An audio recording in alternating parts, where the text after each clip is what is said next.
Hey y'all, what's up? It's another episode of QnCOLB. Man, we got a bevy of topics to get into. We're gonna talk about how are you choosing to enjoy the rest of the Browns season. We're gonna talk about that Pat Mahomes temper tantrum. We're gonna talk about KADARIUS Toney being the most hilarious player in football. Might be the most hilarious player in all of sports. I ain't never seen a man more hilarious than KADARIUS Toney. We gonna talk about that. Y'all know we gonna get on that, dog. They got us written all over it, dog. I saw KADARIUS Toney do that. I'm like, oh, he about to be a fat 20-minute segment on this show, dog. Like, this is what we are here for, Cole. Shit like that. With KADARIUS, yes, I can't wait. I don't even want to talk about the Browns. I want to talk about KADARIUS Toney, but we're going to talk about the Browns, man. Even though the Browns won, the Dolphins and other fake good teams, or which teams, hey, are on the come up. Watch out for them. We did this earlier, and some of those come up teams ended up coming up for real. Shout out to the Denver Broncos. Another QnCOLB made for QnCOLB moment. We going to talk about Sean McDormitt and 9/11. I never thought I was going to say that. No, we can't talk about that. We going to talk about that, dog.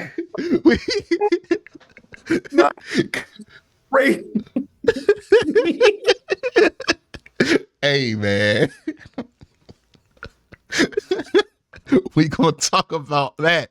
Oh yeah, don't let that miss it. Just because he won that game, we forgot. No, we bringing that back up, baby. We talking about that one. That's what this show is for. All right. Oh man, and we gonna talk about the Sean Watson, Kevin Stefanski fit, and some tough conversations that the Browns might need to have in the future. Run the intro.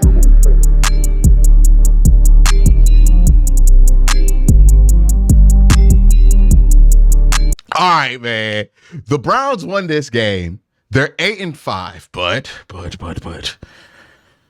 Dwan Jones is out for the year.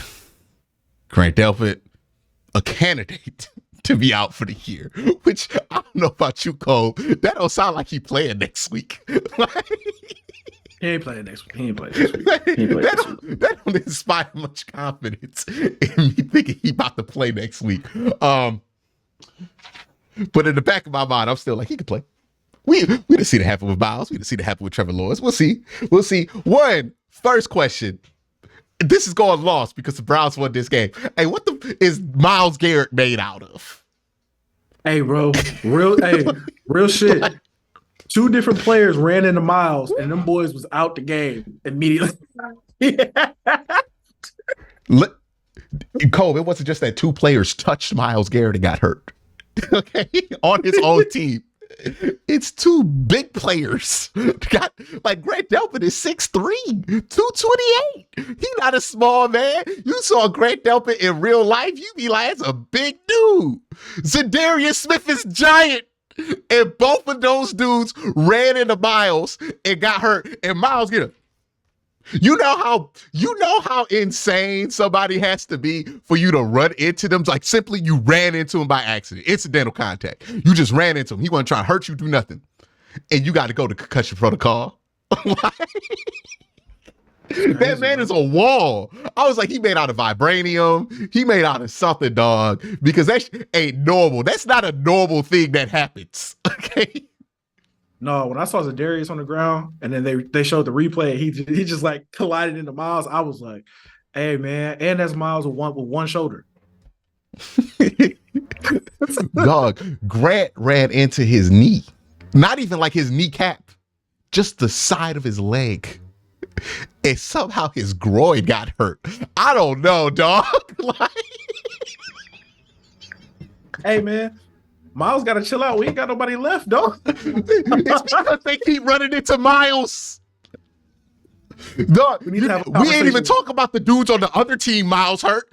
We went down to like a third tackle. Ezra Cleveland got in that game this week, got hurt.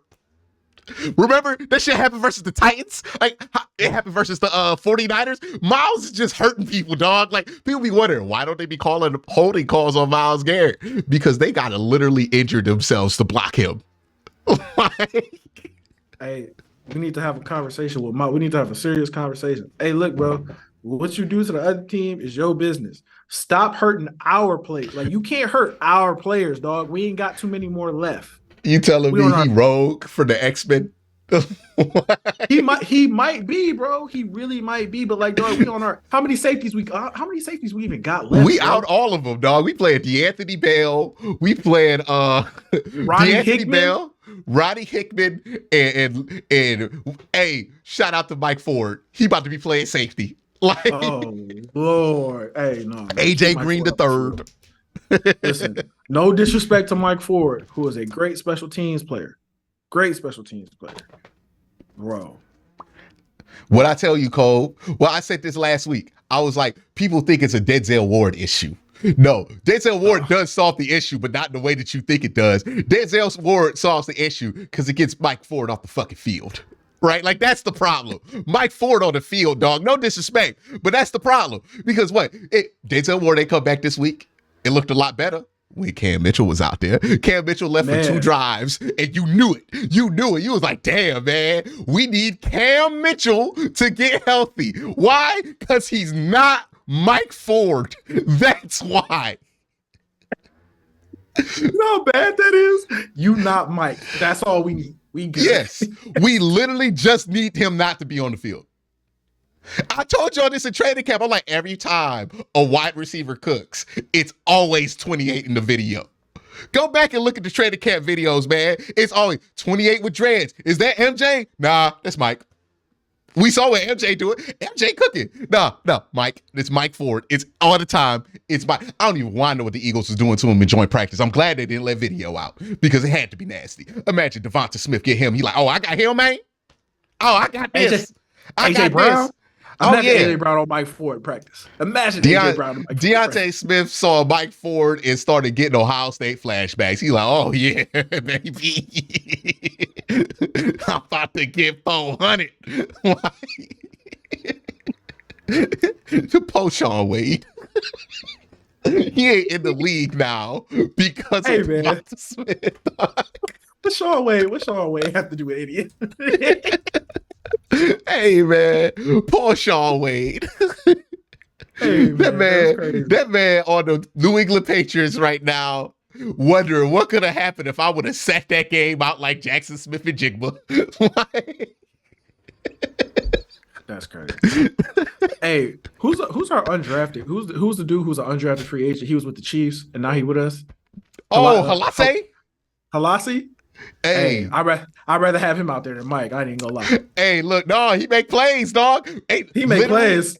Literally anybody but Mike. Anybody but Mike. You could put JOK at nickel, and that would be better than Mike. Significantly better. Yeah, like he just. The problem, I said this. The problem was you wasn't getting pressured, and Mike Ford's at slot, and people were like, "No, you're crazy. You're hating on Denzel Ward." I got nothing but love for Denzel Ward. What are the best to ever do? That's crazy. But what are the best Browns corners since reactivation? There we go. Yes. There we go. Yes. We back now. There we go. We back to normal. I got nothing. I did the Stephen A thing where I overcompensated. Yep. You did. That's cool though. Sorry, I've been watching too much First Take. But Denzel Ward, what are the best Browns corners? And real quick aside. Have you seen what Stephen A has been saying the last couple of days? Oh, you just made me add a topic. You know, because we had a tough topic in here, right? We gonna add Zion to lighten up the mood after that one. We gonna add Zion to the. Hey, that's how the show is made, y'all. Hey, we get this producer next week. It's gonna be different, but until then, we gotta do what we know. We gotta do what we know. We gotta run the plays we've been running. And speaking of running the plays we've been running, shout out to Kevin and Joe. Hey, shout out because what plays they ran? The same plays that worked last week. Oh, they bust the coverage. I'ma throw them. Hey, I have no problem with Joe Flacco living off of that because it ain't always easy to get the ball to the busted coverage spot unless you're looking for it. And look, this is what Joe Flacco has done his whole career, which is, oh, you messing up? I'm gonna throw there. Why do you think we think he's so good when he played Cleveland? Because we just be messing up. Oh, right there. Like, I don't know what it's gonna look like when he plays a secondary that knows where to be. But hey, man, until then, dog, he gonna get them spots, right? He has 5 touchdowns. I don't think anybody's been within the frame of any of those touchdowns that he's thrown this year. And you know what? Good on him, because we wasn't getting those touchdowns earlier. Like, hey man, I got nothing but love for Joe Flacco, man. Now you doing the Stephen A. Smith. Now you doing the Stephen A. Smith. Hey, no, man. When I saw last week, I was like, "There we go. That's my." He's QB a father. Hey, you know, I knew they was gonna write nothing but nice stories about Joe Flacco when I listened to that post-game interview, and it sounded like a friend talking to somebody. Like it wasn't no questions about the game. They didn't ask him what happened on it. Like Deshaun Watson threw 2 touchdowns or something like that, had a rushing touchdown in the game, and then they asked him what happened on that one interception, and he had to answer that question, which is fair because don't nobody like Deshaun Watson, right? Like he doesn't get favorable media coverage because they don't like him, because of how he's handled. The thing is, with Deshaun Watson, that's crazy to me. People don't not like him because of what he did. It's more about how he handled it, which is nuts considering what he's been accused of, right? Like, it's crazy. It's insane. Like, he it's true, should still have a good reputation. He just chooses to handle it the worst way possible, which is nuts. There should be no shot. But it's more of how he's chosen to handle this thing, right? But that point aside, that's how like they do Deshaun or even DTR, especially PJ. Now PJ gets some of the worst press coverage I've ever seen for no reason. Like he just PJ Walker. That's the real avatar to the audience, man. You know what you would look like out there playing in the NFL? Similar to PJ, right? He one of us, all right? Like, PJ's a good dude. PJ's a good dude, bro. He ain't did nothing to nobody. He ain't did nothing. No, but the way we be covering him be crazy. It's like, he's not good. He's ass. I'm like, he PJ Walker. Of course. Like, why are we expecting anything else? Like, can we just take the fun moments? 2 games. He won 2 games. What are we complaining about? But they Joe Flacco's press conference were different than I've seen Eddie Brown's quarterback's press conference go this year. How's the family, Joe? They're like, do you miss not being at home with the kids? How's the wife? It sounded like he was catching up with them. Hey, you know what I always say about Joe? You know what I always say about Joe? Mm-hmm. It's just something I trust about him. It's something I trust about Joe Flacco. Hey, I can't put my finger on it. Shout out to Joe Flacco, because he knows how to play it. He knows how to play. He was up there like, hey, I'm not really much of a talker. He talked in that press conference for 30 minutes. Everybody just be smiling at him. He was like, I'm not much of a talker. You know, that's a more egregious line than me saying I don't like to talk. Like, you obviously like to talk. Your press conference long as hell. You see Elijah Moore? Hey, dog. When I saw that picture of Elijah Moore looking at him, he was looking at him like this. It looked like the poster from Step Brothers. He was like, oh, I'm about to get the ball. And the only person standing up for DTR is David Njoku. But now that shit ain't happening no more because he had 93 and 2. Like, that was the last guy that DTR had left. Because David was like, I was getting the ball, dog. Amari, look, I can tell you right now, Amari wasn't with no rookie quarterback playing ever. Watch his body language from 2 DTR games, right? Amari wasn't fucking with it. Amari was in there thinking a thought that nobody in Cleveland was thinking. Why couldn't we just go back to PJ?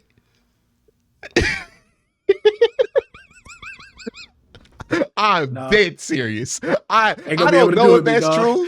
I don't know if that's true, but I know it's true. You know, it's one of those things like, I know. Because Amari Cooper, look, he dropped some of them passes. He wasn't even mad at himself. He like, man, he just mad at the situation. Amari was not happy with DTR because DTR was not trying to get him the ball as much as PJ. And PJ's read was Amari Cooper 3-4. Amari Cooper check down turnover. That was the progressions for the homie PJ Walker, and it worked out for PJ. He went 2-1, and it worked out for Amari. But Amari was like, "Nah, man, we need to get a veteran in here." They get Joe Flacco in here. All of a sudden, he willing to play through a concussion and rib injuries. That's nuts.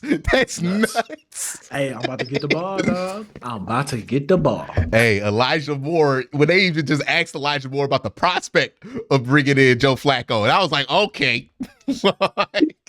As soon as they said, how do you feel about Joe Flacco? He was like, Joe Flacco?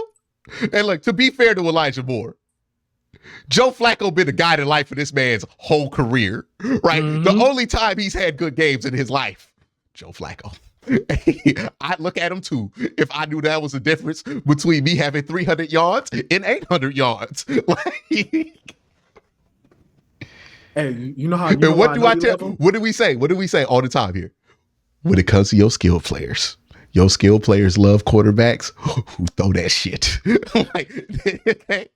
Hey, we might not love Kirk Cousins, but Kirk Cousins receivers love Kirk Cousins. Mm-hmm. Hey, you might not like PJ, but the wide receivers was like, I don't see the issue. I don't really see the problem. Hey, always bring this up. I got incentives to hit, brother. I got incentives to hit. I got bills to pay, and that's going to be the man that helped me pay them. Hey, Josh Gordon. You know who Josh Gordon loved? Brandon Weeden. Why? Because Weeden didn't know what the fuck he was doing, but he did know I could throw this thing long, and Josh Gordon can run long. Hey, man, it's all you need. That's apparently all you needed. Throw that shit up to Josh. It works. It works, right? Like, people always talk about, well, you saw the Wes Welker thing about him hating on Randy Moss, about how Randy Moss couldn't run routes. If I could run a dime for a touchdown every time, I need to know how to run a curl. Why would you ever run Randy Moss on a curl, by the way? Let's get 10 yards. You get like 90. He's Randy Moss. Like, Randy Moss got bad at shit. Doesn't hate that shit. You can't run that curl. Okay, but can you blow cover too? Like, by yourself? Shut up, Wes. Like, that's the thing though, man. Sometimes, I say this all the time, sometimes you got to be smart enough to realize being stupid is better at times. And look, Joe Flacco, he not outthinking it. He not pulling that Josh Dobbs right now. Like, you see Josh Dobbs out there overthinking it. Nah, Joe Flacco is not overthinking this at all. David's big, I'm throwing to him. Like, oh, nobody's covering David Bell. I'm throwing it to him. Amari Cooper's pretty good. I'll force it to him. Like, I like Elijah Moore a lot. I'll force it to him. He ain't doing anything crazy except for not overthinking the game. But as long as he does that, we'll be all right. We'll be all right on offense, and that's fine. But that's such an important skill for quarterbacks to have, man, because we thought Randy Moss's career was over simply because Kerry Collins wanted him to run a 7. Okay, like, Randy Moss, like, just throw that shit up to me, man. I don't know why you're making this all difficult. Like, who out here asking Randy Moss to run a backside dig? Like, not me. Run as fast as you can, Randy. Hey, man, it's the same shit you would do on Madden. Triangle up. All right, like. Every play. I don't care what Madden telling me to run. Triangle up. Run all them routes away from Randy. Triangle up. He with it. He with it. By the way, for those of you who play Madden with the Browns this year, Amari Cooper, you ever get man coverage on Madden? Triangle up. It wins every time. I promise you. I've rolled that to a Super Bowl in some connected fantasy leagues. Like, triangle up. Right? And hey, to PJ Walker's credit, whenever he saw that one-on-one with Amari, triangle up. Yeah. No. He's not just getting the ball. He's getting hot routed into a 9, and he's going triangle up. Just beat him. That's the route. Just beat him. I'll watch. I'll watch. Oh, man. And look, Joe Flacco's willing to do that. Like, you know what the thing about Joe? The thing about Joe that I love is just that I feel like the only thing Kevin has really wanted in this entire time, just hit the layups. That's it. Meet me halfway there. There. I scheme it up. I scheme it up. Hit the layups. We're going to win the game. That's all he did. All he did. That David Bell touchdown, dog. Hey, man. He first touchdown of his career. He's probably never, in no level of football, has he ever been that wide open before. No level of football has he ever been that wide. Hey, man. Hey. I ain't never seen David Njoku as open as he's been the last 3 weeks. The last 2 weeks. Kevin been cooking, dog. Kevin been cooking. I don't even know if he's cooking. Because, like, it'd be one thing if you watch the design, you're like, oh, they fooled him. Nah, man. These defenses be fooling themselves. It'd be like, oh, what are they doing? Like, if the Browns defense did what these defenses did, we'd be furious. Because it's not like, oh, it's extravagant play calling. Like, it's good enough play calling, obviously. But like, yo, David Njoku is one of the best 2 players on the offense right now. How do you lose him? No, that second touchdown. Remember, you know what it reminded me of? Remember that Joe Woods game where we just forgot Mike Williams was a guy? Oh, yeah. How could I forget? And we just like, oh, yeah, why cover Mike Williams? Future Brown. I'm pushing the agenda. We'll get to that. Future Brown. We'll get to that. But that second touchdown, I think it was like run action or something like that. Linebacker literally, there was 2 linebackers, the 2 Jags linebackers. One of them is literally pointing to the other one like, hey, you supposed to cover David. You supposed to cover David. Other one bit on the fake so hard, David just he was wide open. It's just one of those. The Jazz linebacker was literally jumping up and down. He was like, bro. Hey, man, don't that feel familiar? We know what that is. We look, as Browns fans who watched Joe Woods last year, we can't act like that was play calling. We know what that was. We know what it looked like. We know what it smelled like. We know what it was. In Kolb, it was 100% pure, unmitigated woods. Okay? That smelled like woods to me. Look, I don't know who the Jaguars defensive coordinator is, but I do feel confident in saying this. Fire that motherfucker. Like, fire him. Like, they don't know what they do. Because look, the one thing they can point to is that they can stop the run. That's purely about personnel. That has nothing to do with strategy. No. Fire that man. Like, I don't care where those numbers average out to. Fire your defensive coordinator, Jacksonville. He sucks.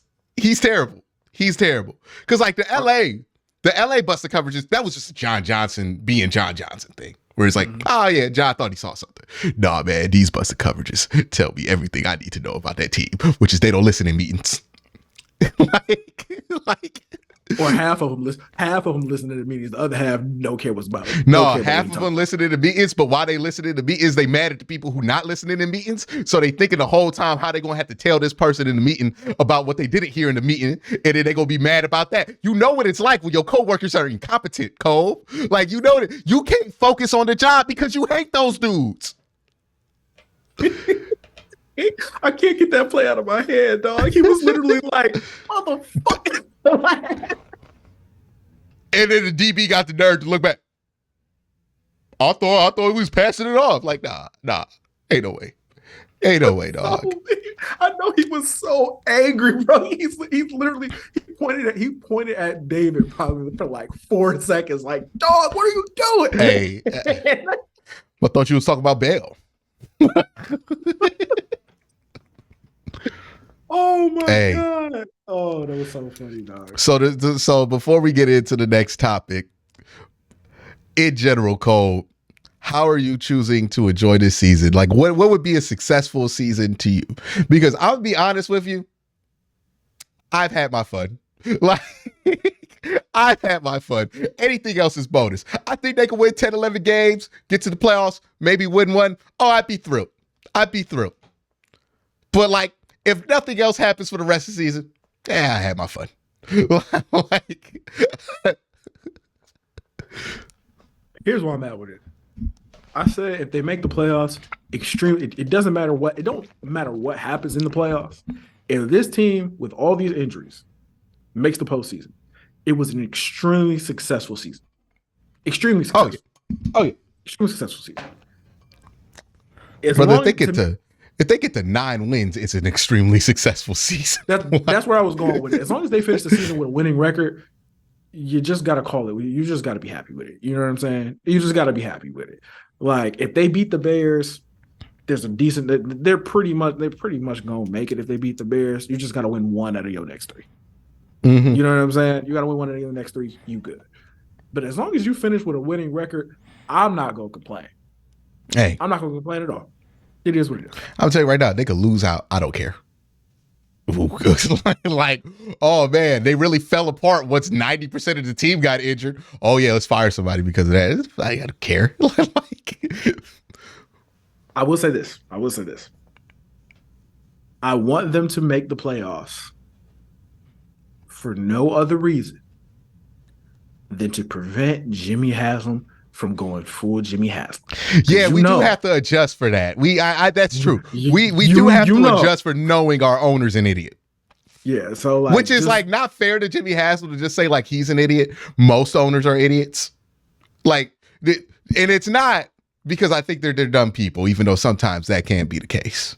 It's simply because nobody gets $20 billion by knowing a lot of shit about football. All right. Like, nobody makes that much money off of knowing a lot about football. Look, you can point to the person you think knows the most about football that's ever known about football. That man probably makes $2 million. Like, even the people making $30 million to coach football, some of those people don't even know what they're talking about at times. Right. Like, I'm just saying, you don't make enough money knowing about football to buy a football team and know how to run it. Like, no, you make your money by having a lot of money before you were born, more than likely, like almost every time.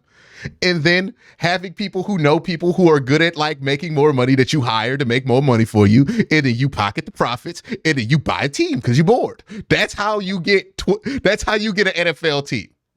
I know people are making points about like, oh no, you have to work really hard to get that. I'm like, millionaires. Like if you come from nothing or come from relative obscurity and you become a millionaire, oh, you probably had to work your ass off to get to that point.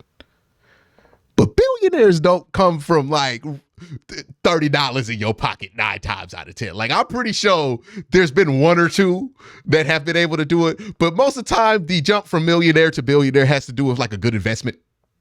Like it's not necessarily because you did something that you may not feel too good about to get that money. You bought the block. You know what I mean? Like you know what I'm saying? You know what I'm saying? And even if you do that, Cole, you use the money you make from that to put into like Apple, and then Apple triples, and then you get lucky. Now you're a billionaire. That's usually how that works, right? Like. So I know people like to act like it's all merit-based, and on some levels it is, but like when it comes to that amount of money, it ain't. These people don't know what the fuck they doing. There's not a single qualified owner in sports. Like it's just not. Mike Brown owns that team because his daddy knew what he was talking about. That don't mean he knows. Like my dad knows how to drive a truck. If I got a truck, I'd be lost, Cole. My dad been driving a truck for 30 years. I can barely drive a car. Like ain't none of these guys qualified. Like the last qualified owner is the one we complain about all the time. That's Jerry Jones. Mm-hmm. And correct me if I'm wrong, but Jerry Richardson was actually a qualified owner. He played in the NFL. He was just a very inappropriate person. Like you don't get to buy these teams anymore by being qualified about football. There's just no qualification. The best thing you can do is hire somebody who is qualified and reap the benefits, which is honestly how you made all that money in the first place. I don't know why when it comes to sports, they forget how they made their money. And Jimmy figured out, I didn't make my money by knowing about gas. I made my money by hiring people who knew about gas to make money off gas. And then those people scam people. And then I went to court and told people, I know what I was doing. Like, yeah, it's literally how anybody ever makes money at that level. And then they all forget it the second they own the team. They want to act like they want to be on the ground floor picking the players and shit. Nah, man, you ain't out here picking the locations for your next gas station. You hire somebody to do that. Why you think it's different in football? Like, I don't get it. It's a lack of respect for the sport, to be honest with you.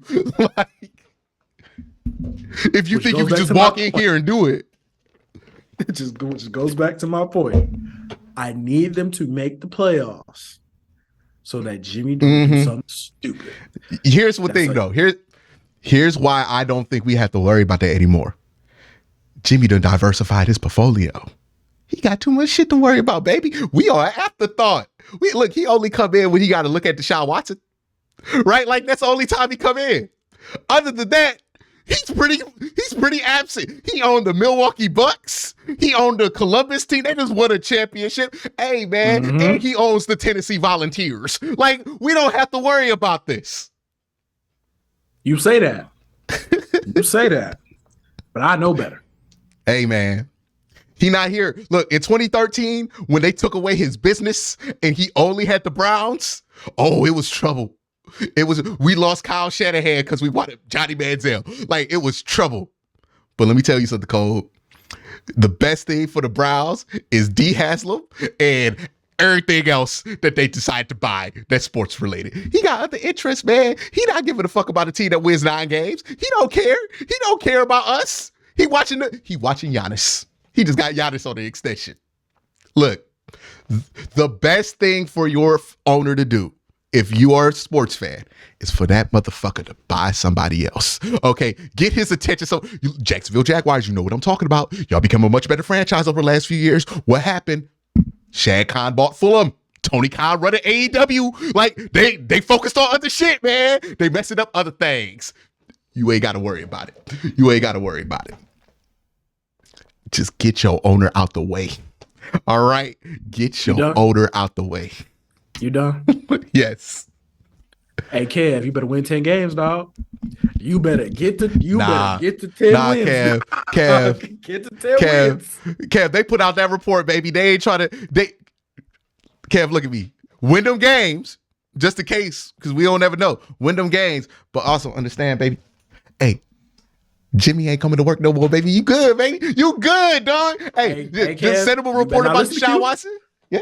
You better not listen to Q. Nah, look, he diversified his portfolios. Colb, how can he be worried about the Browns right now? He got worried about the Tennessee Volunteers bowl game, the Milwaukee Bucks not winning the in-season tournament, and he celebrating the Columbus. Look, get your owner some hobbies. All right? It's like kids. You want to get out the house? Sign them up for clubs. All right? Why do you think I played so many sports, Colb?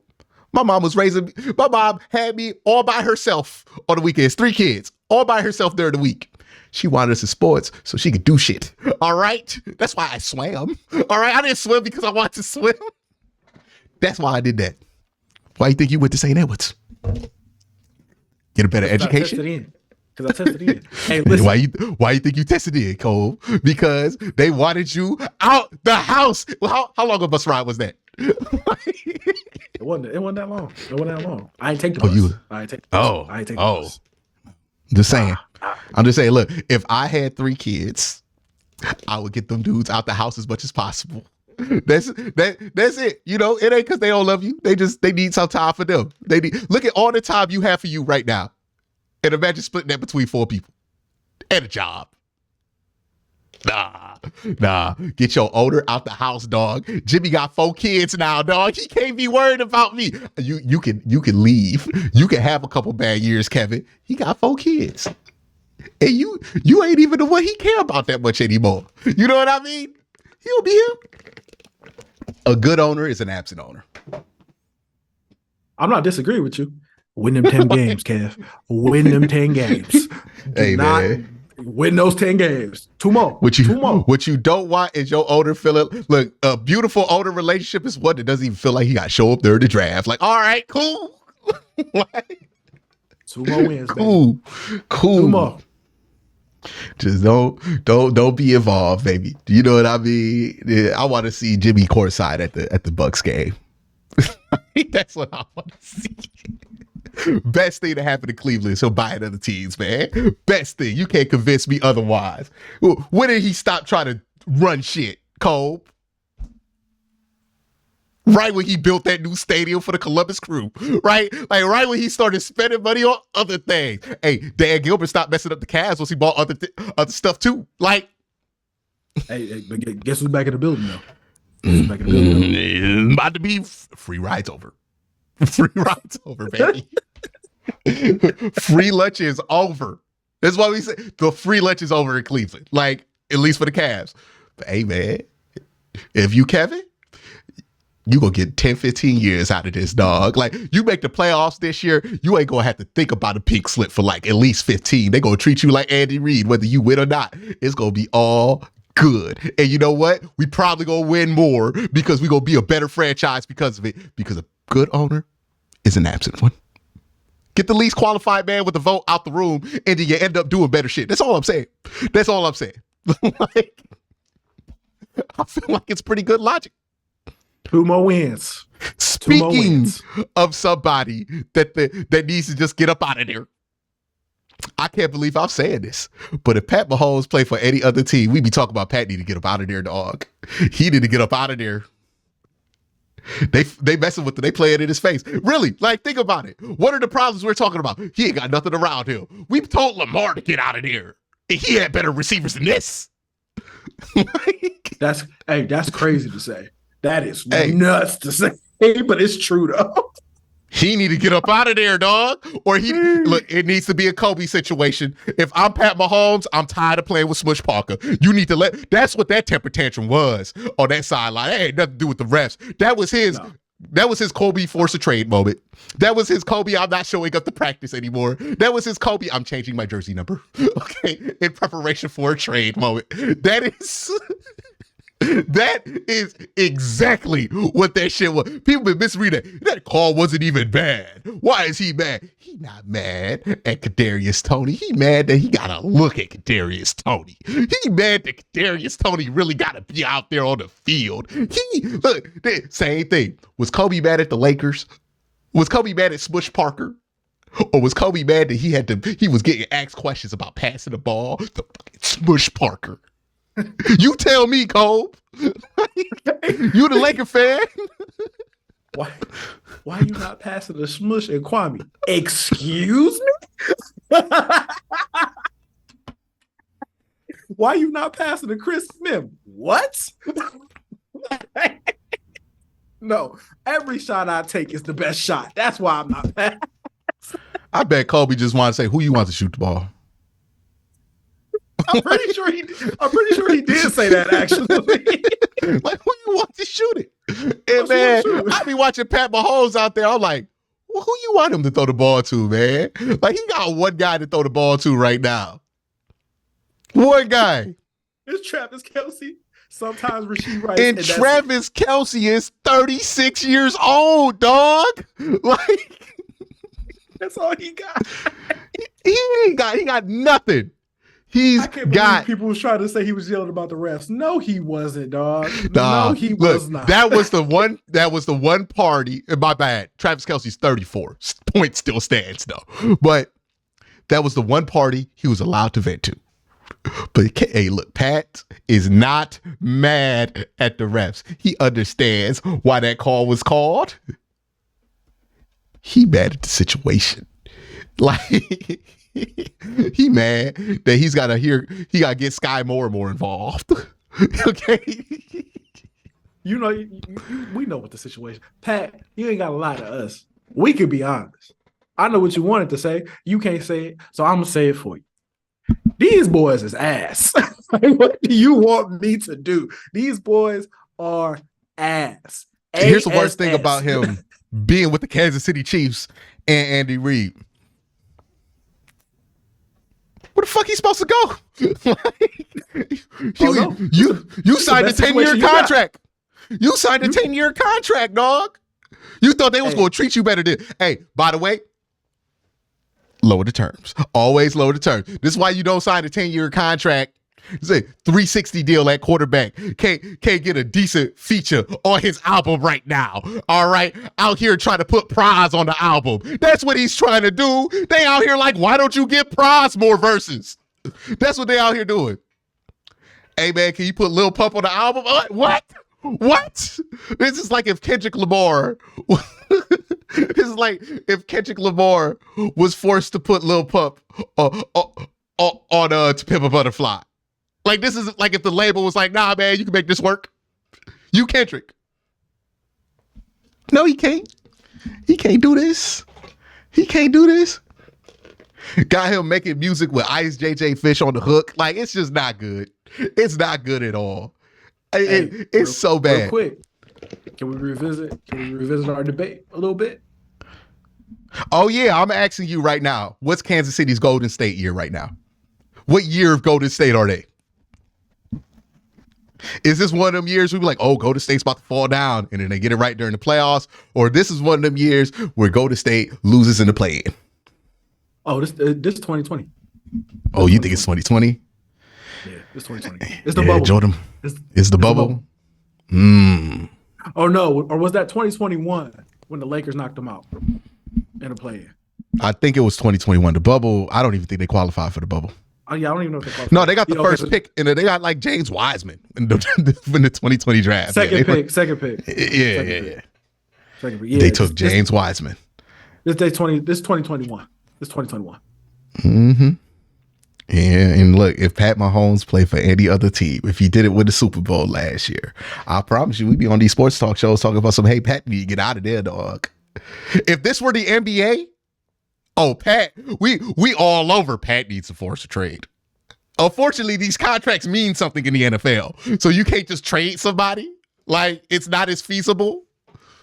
But boy, oh boy, if Pat, like, who's the Pat Mahomes equivalent? If this was Jokic? Giannis? If this were Giannis, hey man, we need to make a trade. But the Chiefs ain't even make a trade, man.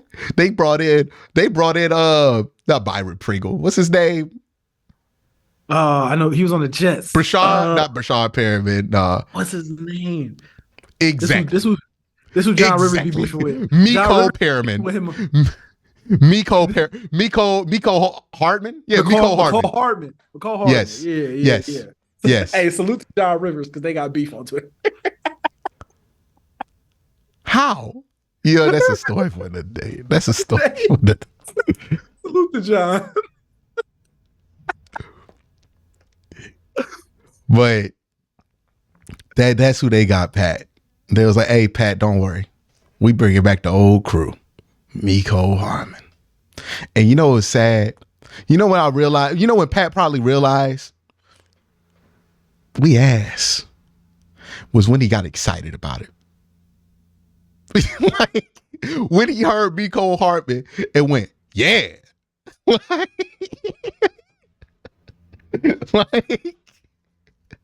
oh man. I was like, oh, it's been that bad.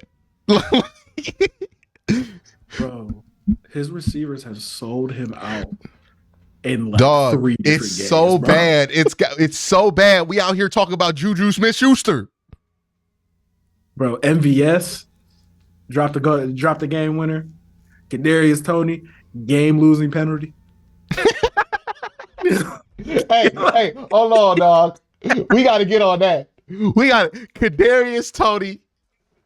KADARIUS TONEY is the most hilarious football player I've ever seen in my life. Because KADARIUS TONEY done lost like 4 games for the Kansas City Chiefs this year, all in the most unexplainable ways that you've ever seen.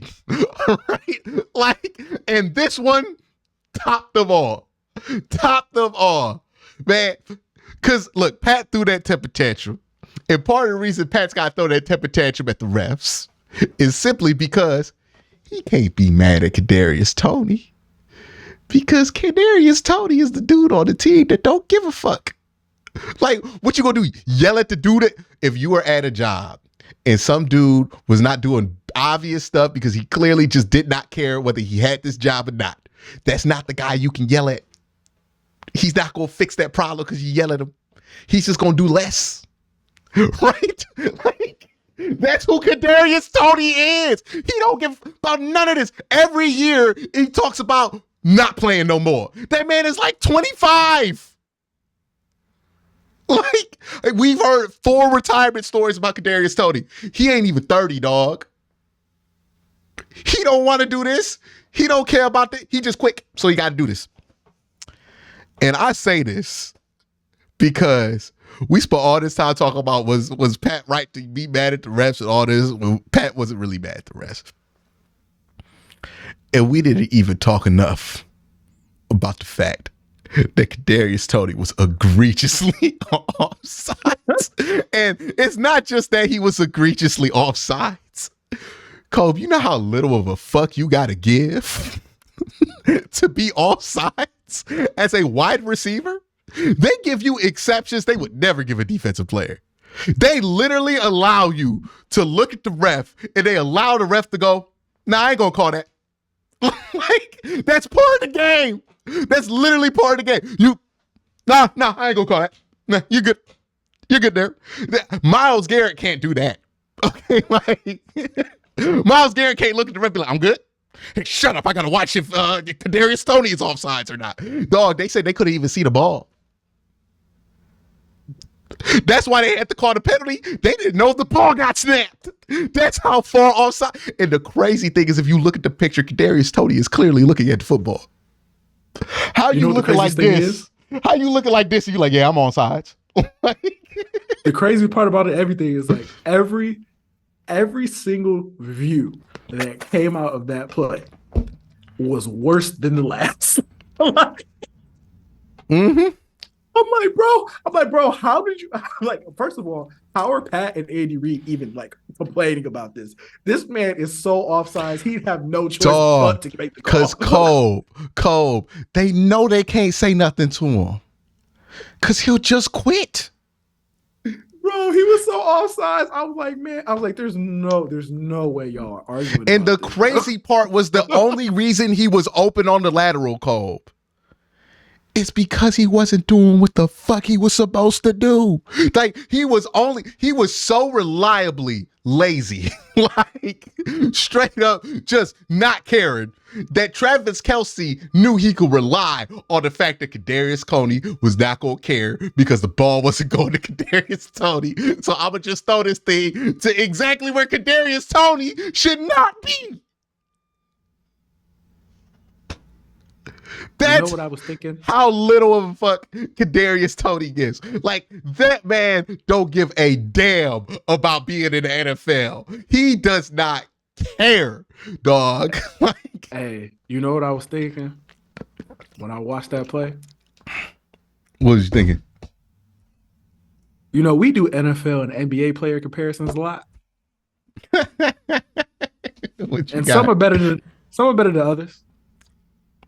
We've nailed some, we've missed some others. But I feel like I got the perfect one for KADARIUS TONEY. What you got? That man is NFL Jordan Poole.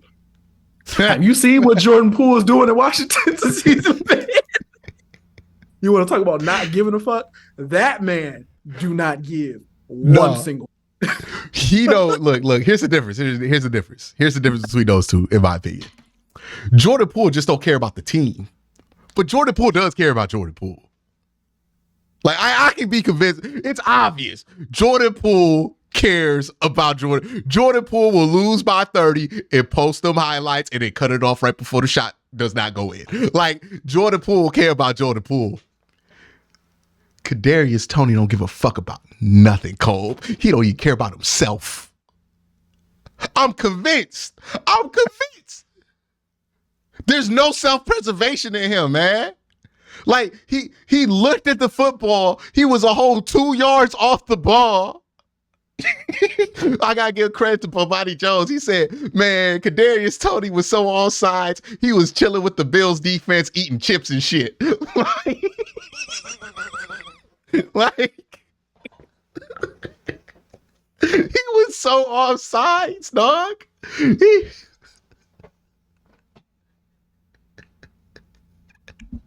He almost got an illegal contact penalty, dog. Like, it's that, like, look, let me tell you something. If Jordan Poole was that wide receiver, he would have cared enough to do the thumbs up thing because he knows, hey, man, that's a good photo opportunity. Me doing the thumbs up thing with the ref, then you get your best photos out of that. Like, Jordan Poole cares enough about himself to at least be on sides. KADARIUS TONEY don't give a fuck, dog. He don't care. Like, if I'm in the league, if I'm not, I don't care. It's almost Michael Beasley-ish. Like, you remember how Michael Beasley just didn't care? It's like, hey, man, in the NBA, not NBA, I don't care. Like, he don't care. Michael Beasley smoked weed at the rookie symposium. Like, and then got 4 people involved in that. Like, this is the level of not caring Kadarius Toney has demonstrated throughout his career. That man don't even care about himself. They can deal with it if he just cared about himself. If he like, yeah, man, if he was talking to the third person, like he AB, I only care about me. Hey, look, AB only care about himself. He's sliding up all sides all the time. Because he needs to be legal to get the ball. Kadarius Toney don't give a fuck about none of that, Cole. He don't care about none of that. He don't even care about him. Like, dog, he was so offside. I swear he was standing with the D lineman, bro. I was like, what was the penalty? Because I saw that play and I was like, no way they call holding. Here's how you know Kadarius Toney don't give a fuck about nothing. The only people mad that play didn't go through are Travis Kelce and Pat Mahomes. You know who scored on that play? Kadarius Toney. He ain't even mad. He ain't even mad. He's not even mad that his greatest highlight of the NFL got called off because he was offsides, because he don't even care about Kadarius Toney, Cole. Like, you ain't see him have an angry reaction to that. You ain't seen nothing. You're like, all right, guess we ain't winning. Cool. I'm going home. Like, it's like, what if Marshawn Lynch didn't actually give a fuck and wasn't good? Like, that's what it is. It's a level of callousness we've never seen about just straight up indifference. And it's not even about his attitude towards football. I just don't think he cares about nothing. And what do you do about somebody like that? Think about that. He scored the game-winning touchdown. It did not care. Could not care less. He couldn't care. He scored on that play, Cole. That's the thing that everybody forgets. He scored on that play, and he didn't care. People talk about, oh, yeah, Kadarius need to get his mind right. Kadarius don't care about this. Like, he probably got his mind right in other things, so he don't get nothing about this. Like, a professional athlete who treat being in the NFL just like that job that you hate is really, really crazy. Like you worked it. We've all worked a job that we hate. We've all worked a job that we hate before. I'm sure people listen to this. You might be working that job right now. You couldn't if you care listen less to this at work, okay? If you listen to us at work, you might be there. You literally might be in the middle of this right now. And y'all know. But you know what? You show up. You care enough about yourself to show up and do what you need to do to make sure that check come in. Imagine being the dude that don't even give a fuck about that. Like, you know how mad you be at that dude? Like, and you can't say nothing to that dude. You ever put your 2 weeks in? And you have to work out that last 2 weeks. What kind of effort was you giving those last? Hey man, just enough to count. Hey, just enough to count. That's what Kadarius do every Sunday. Kadarius don't even do that, Cole. I'm pretty sure they don't know if Kadarius is playing until Kadarius show up to the game. like I don't even think we know the worst of it, to be honest with you. Like, he might be on some Dennis Rodman. Like, I might show up. Oh, we got a game tomorrow? Man. Like, I bet they played on a Thursday and Kadarius is like, on a Tuesday, on a Wednesday. We play tomorrow? Like, I bet you. I promise you that's happened. I can't imagine being a professional football player and somebody say, hey, we play tomorrow? When Kadarius Toney is out the league, when he's out the league, you're going to hear the craziest stories about Kadarius Toney on the podcast. I guarantee you that. I promise you that. Because I bet he's just said some things, not because he's trying to be funny, but out of pure indifference that can only be said out of pure indifference that just blew the minds of people who care about their job. Like, I promise you. He's not even trying to fake the grind. Like Jamarcus Russell was trying to fake the grind. Like, yeah, I watched the DVD. Kadarius Toney is the type of dude to get the DVD test. You know the DVD test I'm talking about, right? Mm-hmm. For the audience, they gave Jamarcus Russell a blank DVD and said he had all the plays for the game plan on it. So make sure you watch this. And Jamarcus Russell came back lying like he watched the DVD. It was a blank DVD. Wasn't nothing on that DVD. Man, Kadarius Toney, the type of dude to get that DVD and just throw that shit right in the trash for the person who gave it to him, like a flyer to a fundraiser he ain't going to. Like, he was like, yeah, okay, yeah, I'm gonna watch this, coach. Throw it in the trash right in front of you. Not even gonna leave anything up to doubt. Like, he's not even gonna put the effort in to lie. He's not even gonna put the effort in to wait till you leave to throw that shit in the trash can. He not doing it, so he throwing it away. Like, that's what he's doing. I promise you, there are stories like that. Because being offsides like that is the biggest sign I've ever seen of, oh, this dude don't even care about nothing. You know how little of a fuck you got to give, man? You know what this is like? This is like going to the club and getting arrested for not having your ID. You know how little you got to care about going out to not have your wallet on you? Like, that's the one thing you know you're going to need at the club. You need your ID to get in, and you need, obviously, money to buy stuff. If you forget your wallet at the club, dog, or if you forget your wallet before you go to the club, you didn't want to go to the club. You had no interest in being there. That's Kadarius Toney. Kadarius Toney didn't bring his ID to the club. He don't even want to be there, dog. Like, he wore sweats and flops. That's what he don't care about nothing, man. He don't care about nothing, dog. And I'm not trying to say he's a bad person because of that, but it's clearly obvious when it comes to this football stuff, he don't even care about how people perceive him. At least Jordan Poole has that. Jordan Poole at least cares how he's perceived, right? He has a very manicured image. Kadarius Toney don't do that. When's the last time you seen Kadarius Toney get a haircut before a game? He don't give a fuck about nothing. He don't give a fuck about nothing. Nothing. He ain't even try to get fresh. He played on the Kansas City Chiefs. He ain't even try to get fresh. Nah, man. Nah. Hey, look, if you have a grown out shape up and you in the NFL, and it ain't because you balling, right? Like, because sometimes Amari Cooper just type of dude not cut his hair, but he balling. If you a type of dude to have that and you not balling, hey, dog, something wrong. Something wrong, dog. Something is wrong. Why does this man not cut his hair? Like, do we not care about him? Hey, this really bothering you. This really sitting on your spirit, right? I ain't never seen a pro athlete. Like, there's nobody you could compare this to. Who has given a fuck less than Kadarius Toney? Because, like, you will have guys who don't give a fuck about themselves, but, like, they'll play, and they play well. You'll have guys who only give a fuck about themselves, but they'll play well. I ain't never seen nobody who doesn't play well and don't give a fuck about nothing. Like, in any sport.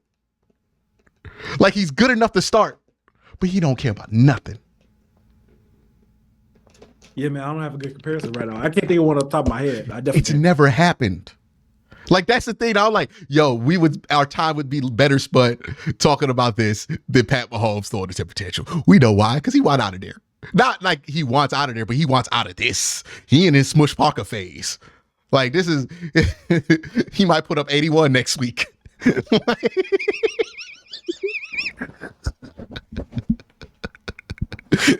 He might put up 81 next week, dog. Pat's fed up. This Kadarius Toney thing is different, dog. It's like,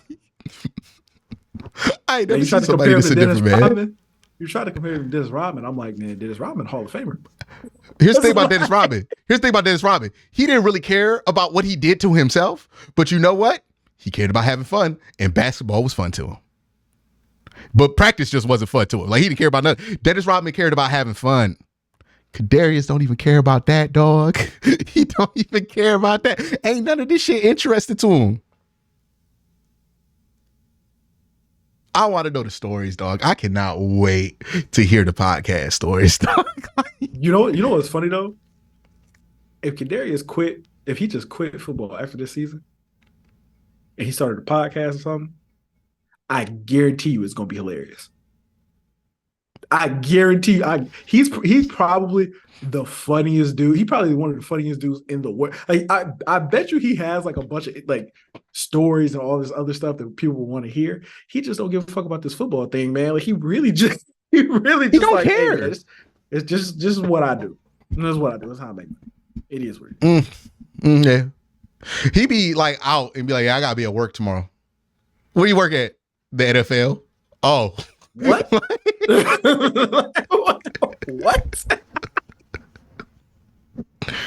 He don't care about nothing. I don't know if he's probably done that at the club too. People, it's probably like three in the morning.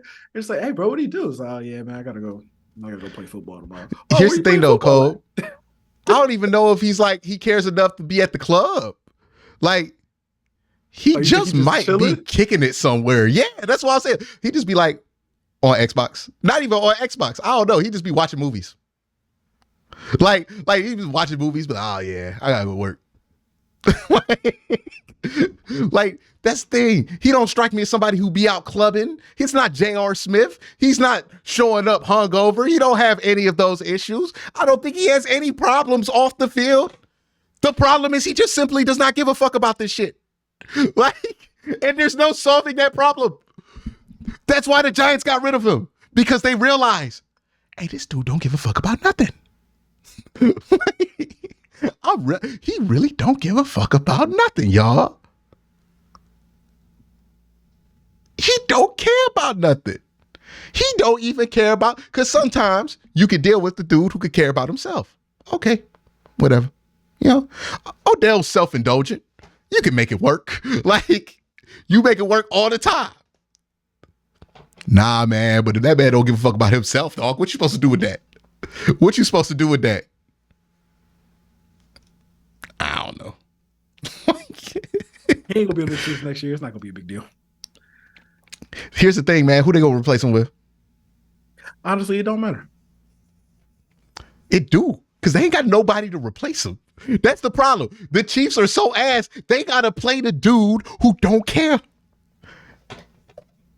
It's not gonna be an issue next year. They'll get some receivers in there.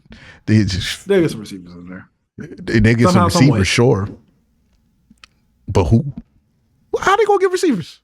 They gonna spend money? They ain't been willing to do that. They were willing to spend money. They have DeAndre Hopkins. Like, they ain't willing to spend money. Well, how they gonna get a wide receiver? They out here like, hey man, this dude was good in Clemson his freshman year. That's your new number one receiver, Pat Mahomes. Just Ross. Yes, that's your new number one receiver. This guy who hasn't played it too. Yes. They don't care. They just throwing shit at Pat. They're like, Pat will fix it. And Pat's like, I'm tired of fixing it.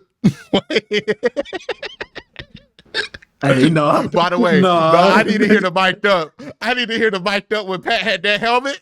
I know you was thinking America can be mad at me all they want for pointing this out, but I'm going to be the one brave enough to say it. Hey, y'all was thinking some crazy shit about the mic'd up when Pat was throwing that helmet around because you knew it sounded like angry Kermit. Down to this shit. The fucking rats, man. Hey, man. No, hey, say what you want. Dudes on the Chiefs, when Pat ain't around, fuck it, man. Baby. No, that impression is crazy. It's fucking terrible. It's fucking terrible. How many times have you practiced this? It's not I practice Kermit. That's where I got it from. He sounds just like Kermit. The rest are fucking terrible. I know you practiced this before we. I know you practiced this before we recorded. I know you. I know you did. You can't fool me. You cannot fool me. No. I know the Kermit the Frog voice simply because I used to listen to Dave Chappelle when I was real young, and he had a very famous Sesame Street / Muppet bit in there that I would imitate to my friends. That's why I know the Kermit the Frog. Okay, that's why I know these Sesame Street characters. Nah, that's real. But oh yeah.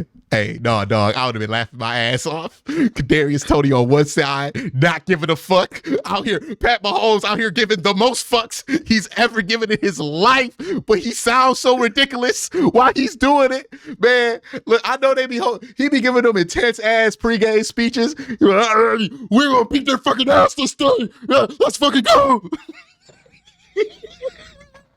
I can't, dog. You see QB1? Did you see QB1 where he was talking shit? He was like, yeah, I'm here, I'm real.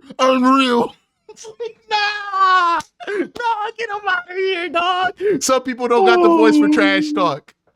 I could not be on the It's like, roster, dog. I could not be on the hey, roster. I'd be dying. it's like when you hear Carl Anthony Towns trash talk, he's like, yeah, not in my city. Like, shut up, cat. You don't got the voice to get away with this.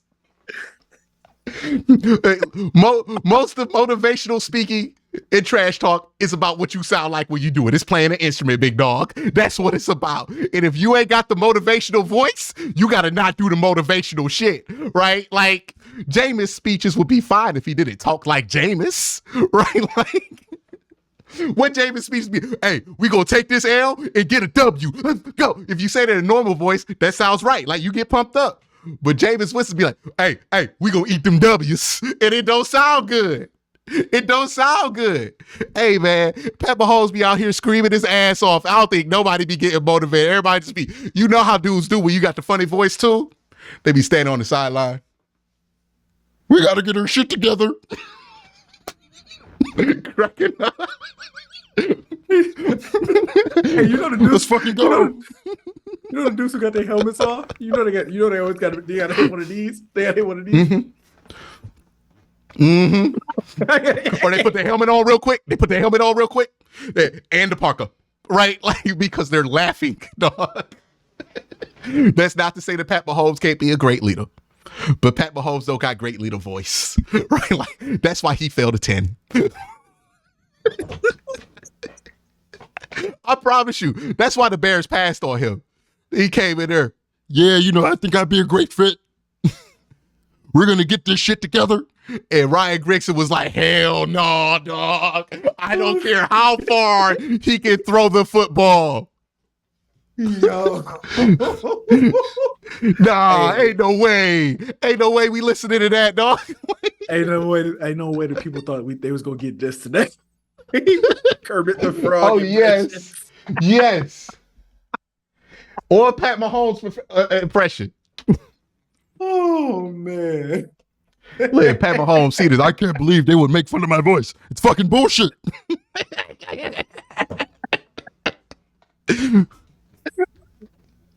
Act like we ain't all want to say it. No, that's crazy. Oh, man. How are we supposed to follow that up? This is why I said, look, man, let's follow it up with 9/11.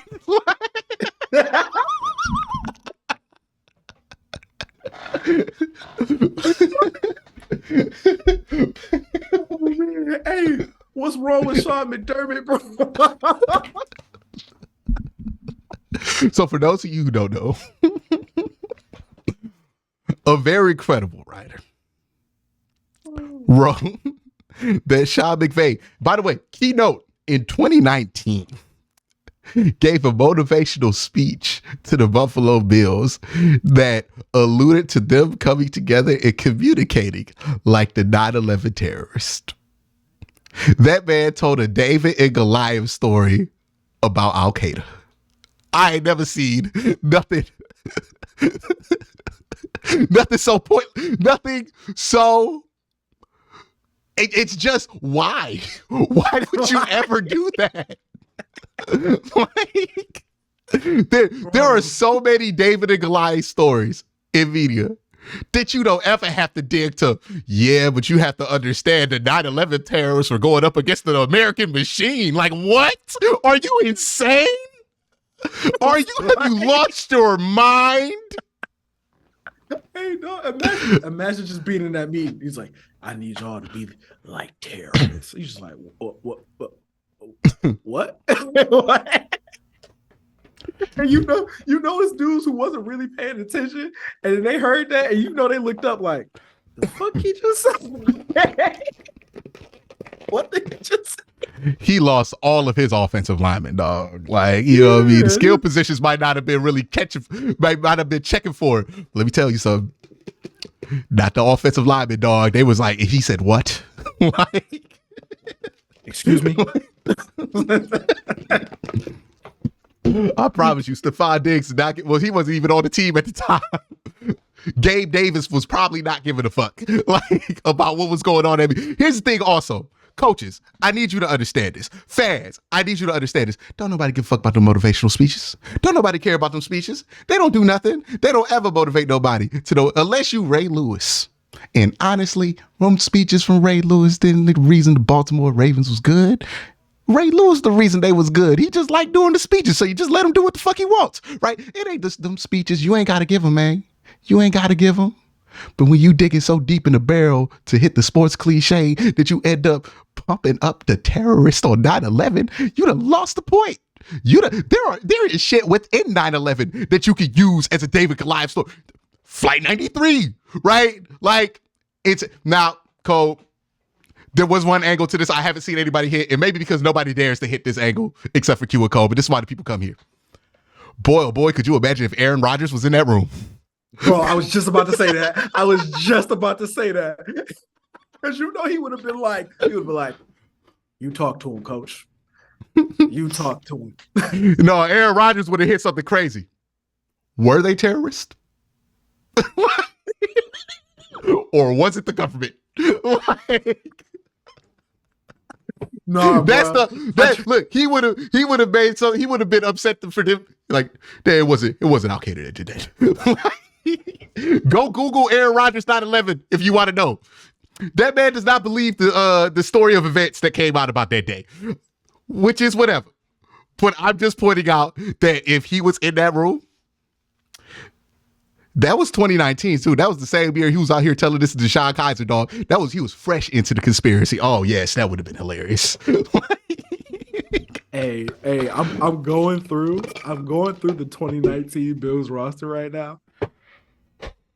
Dog, Frank Gore was on that team.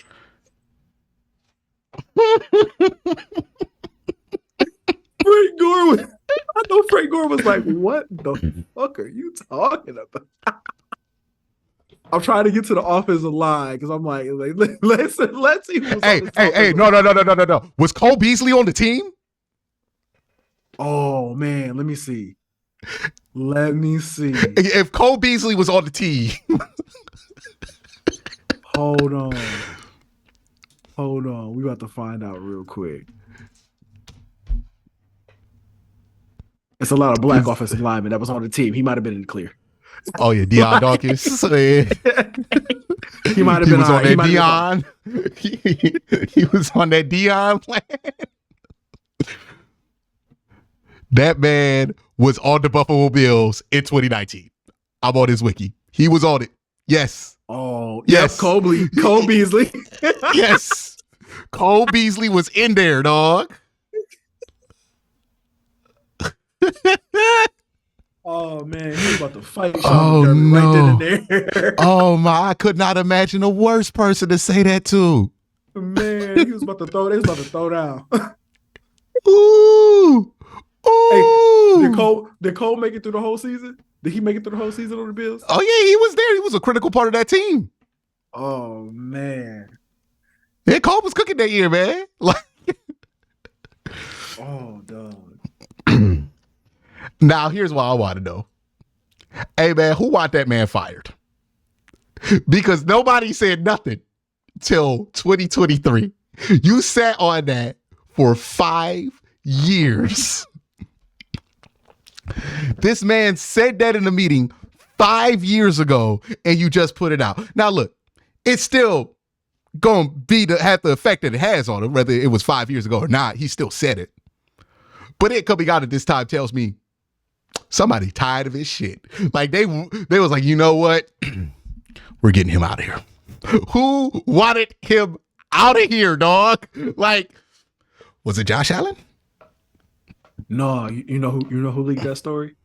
You know who leaked the story? Who? Who's the OC they just fired? Ken Dorsey. Oh yeah, big time.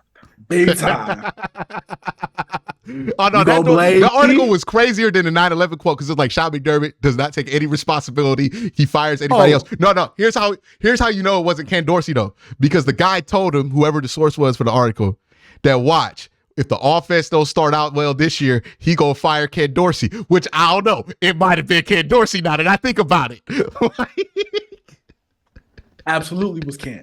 100% was Ken Dorsey. Hey man, how do you have a rookie quarterback in there who ain't never spent a day outside of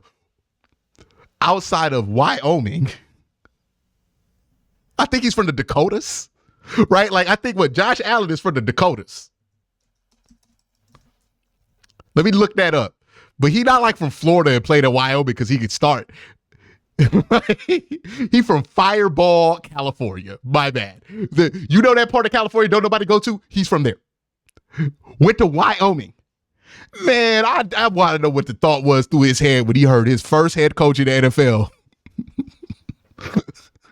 Trying to tell a David Goliath story with the terrorist is David. I couldn't imagine.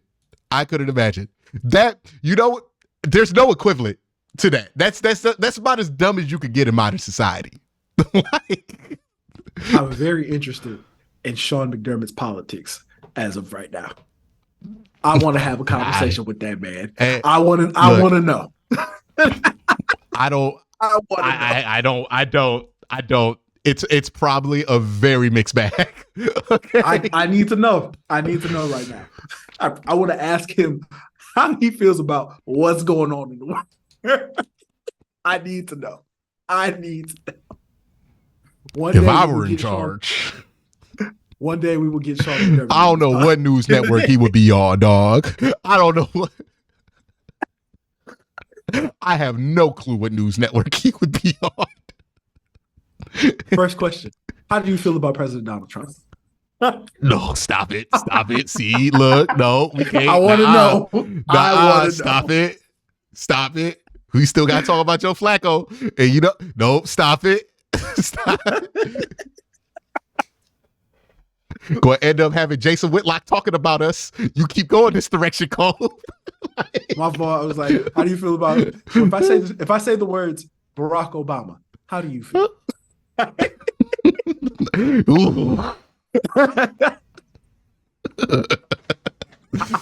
No, you want to hear that man say something crazy? Ask him about Hillary Clinton. You want to hear any 50-year-old man say something crazy? It don't matter who they vote for, by the way. Ask him about Hillary Clinton. Ask a 50-year-old man about Hillary Clinton. Don't matter what the demographic You will is? hear, it does not. I've heard people in my family say some crazy things. I've heard people in other families say some crazy things. And it ain't at all related with why one group mad versus the other. Nope. One thing I learned from 2016, you gonna get crazier opinions if you ask about Hillary Clinton than if you ask about Donald Trump. Like Donald Trump, you might hear the same 4 opinions. Hillary Clinton, you gonna hear some stuff. There's some other stuff that go into that one that creates a much more volatile result. You know what's crazy though? What? If you ask those same 50-year-old men how they feel about Bill Clinton, universal. Universe. Wasn't that bad. Yeah, something along those lines.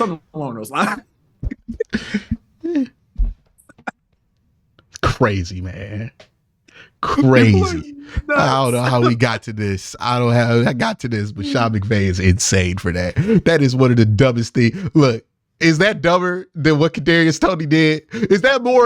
Hold on, wait. What lacks less awareness? What KADARIUS Toney did or what Sean McDermott did? Sean McDermott for sure. It's not even close. You telling us you need us to be terrorists? That's what you Because I heard the quote and I'm like, is he talking? Is this like a JFK thing where he's like, oh, well, like this agency didn't speak to the other agency and they didn't know that there was a threat? Is that what he was referring to? I read the article. I was like, nope. No, it was not. You went into it trying to shoot a bail. You was like, I went into this like there's no way somebody did what they're saying they're doing. Like, you ever read an article and it's like, it's so crazy it can't be true? The headline is so nuts. You're like, there's no way. There's no way. There's no way. The last time I read an article that crazy I did not believe was true was when that Delta Airlines article came out, that man who had diarrhea up and down the plane. And the thing was, it's not crazy to have diarrhea on a plane. Up and down a plane is something else. Like, how you have it up and down the plane? Like, nah.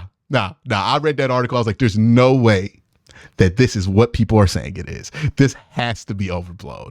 Like, this can't. Oh, wow. You on your own with that one, Sean. I don't know about that, dog. You know what I want to know? What? I want to know. Did they win the game that week?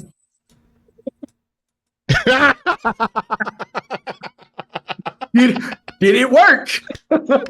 Did they win the game? Wait a minute. What was opening day in 2019? Was that the year it was 9/11? Was it opening day before he gave the speech? I don't know, but I feel like one of these opening days recently were 9/11. And I think it was 2019. And I feel like that's why it popped up into his head. All right, so hold on, let me look this up. Bills 2019.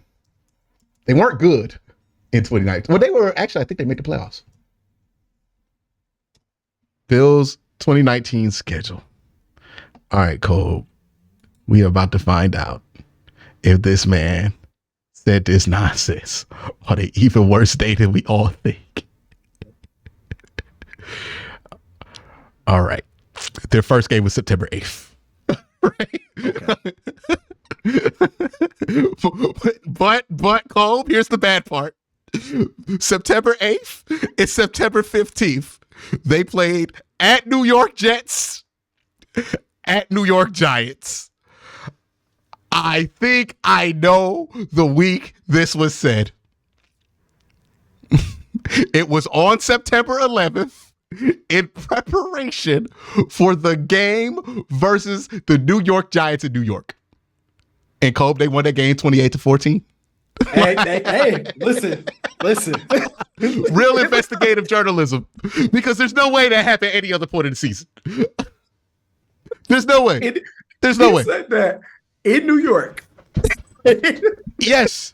Oh, Colb. They were probably in New York the whole week. In New York the entire because they week. played back-to-back road. In New York the entire week. He pulled out, I need y'all to be terrorists. And they went in there and they won that game. Hey, we gonna blow shit up, bro. Like, that's nuts. That's crazy. That's crazy. No, because now you know some of them, they was feeling that.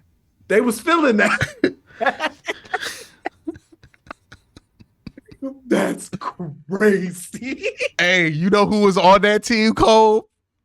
You know who we need to ask? Corey Bojorquez. Oh, Corey was on that team? Yes, Corey was on that team. We're going to get Corey on the pod. We got to get Corey on the pod. And Corey, don't come on the pod. It's an op. Dog, we are ops. Like, I need to know. We need to know. When Sean McDermott gave that speech, what was going through him? We'll see what people don't understand. Hey, stop. Stop. Never mind. Where are you going with this? You know what? We gonna turn the cameras off and then you tell us. Hey, man. Remember when Kanye lost his mind? It said everything he can't say? He didn't have the nerve to say nothing about 9/11. Sean McDermott did, dog. That's how Kanye would never say this. Like, that's how nuts it was. Dog, he said that when they were in New York. They went in there and they won. Oh. Like, there are rappers. There are rappers who have made references to 9/11 while they were writing a rap. It was like, nah, I'm going to take that out. Sean McDermott said, no, let it ride. Let it fly. No, Sean McDermott would have been in the studio like, no, that's hard. Hey, we gotta keep that in. Put the sound effect, put the clues bomb on it. Like, no. Sean. Do the flex bomb. That's crazy. Sean McDermott is nuts. He's a madman, dog. And the fact that he won the game the week it happened, and he won the game the week the news came out is crazy. Was on the sidelines praising the Lord after he won that game. Dropped to both knees and looked to God. Hey, that was a man who knew he needed an image reshape. Hey, look. That was a man who knew he needed an image reshape. He dropped to them knees, was like, I'm Christian, y'all. Like, y'all love me, right? Like, mistakes can be made. Like, please, I'm a God-fearing man. That's what all that was. He was trying to remind y'all, I'm still a person. That's nuts, bro. That is crazy. Could not imagine. Could not imagine. Now I know why he lost to Freddie Kitchens. We need to be the fire on that lake. Man,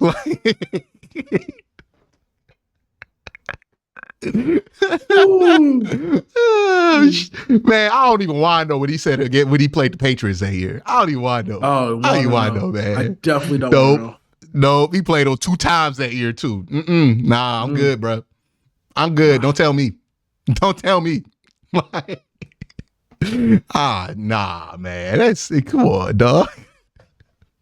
It's crazy. Dog, that's something that Dennis wouldn't even tweet that. Nah. Dennis not that crazy, bro. Dennis is not that crazy. No, he'd been like, hey man, have some respect. Hey, speaking of people saying crazy things. Hey, Stephen A. Smith is the most unhinged man I have ever seen. No, he done lost his mind, dog. He done lost his mind about Zion. He said they worried about the brother eating the table. No, did you see the second video? No, I didn't see it. Let me see. Tell me what he said.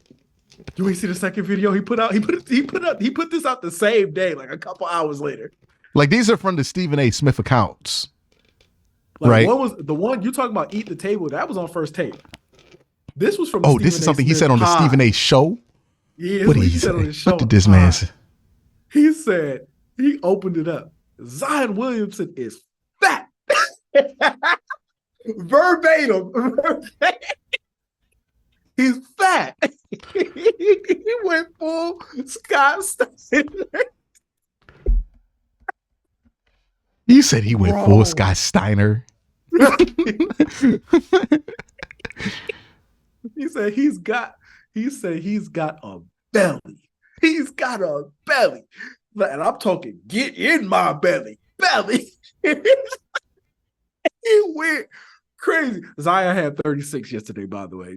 Just to put everything in perspective. Man, here's the thing, man, about this whole Zion thing. Everybody lose their mind over Zion. Let that boy be chubby. Look, I've always advocated for the portly athlete on this show. I will continue to advocate for the portly athlete. Let Zion be big as shit out here. Imagine if he was built like Escalade out here jumping 40 inches in the air. Tell me you wouldn't watch that every day.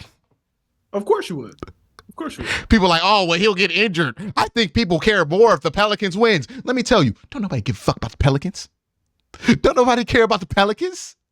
Don't nobody care. Not a single one of y'all watching this show give a fuck about if the Pelicans win. Pelicans get 60 wins with no Zion. Nobody cared. You know how I noticed? They got 50 last year. Didn't nobody give a fuck. And CJ McCollum from Cleveland. Like, didn't nobody care? He repped Cleveland. He was on that team balling. Nobody cared about the Pelicans. Nobody give a fuck about the Pelicans.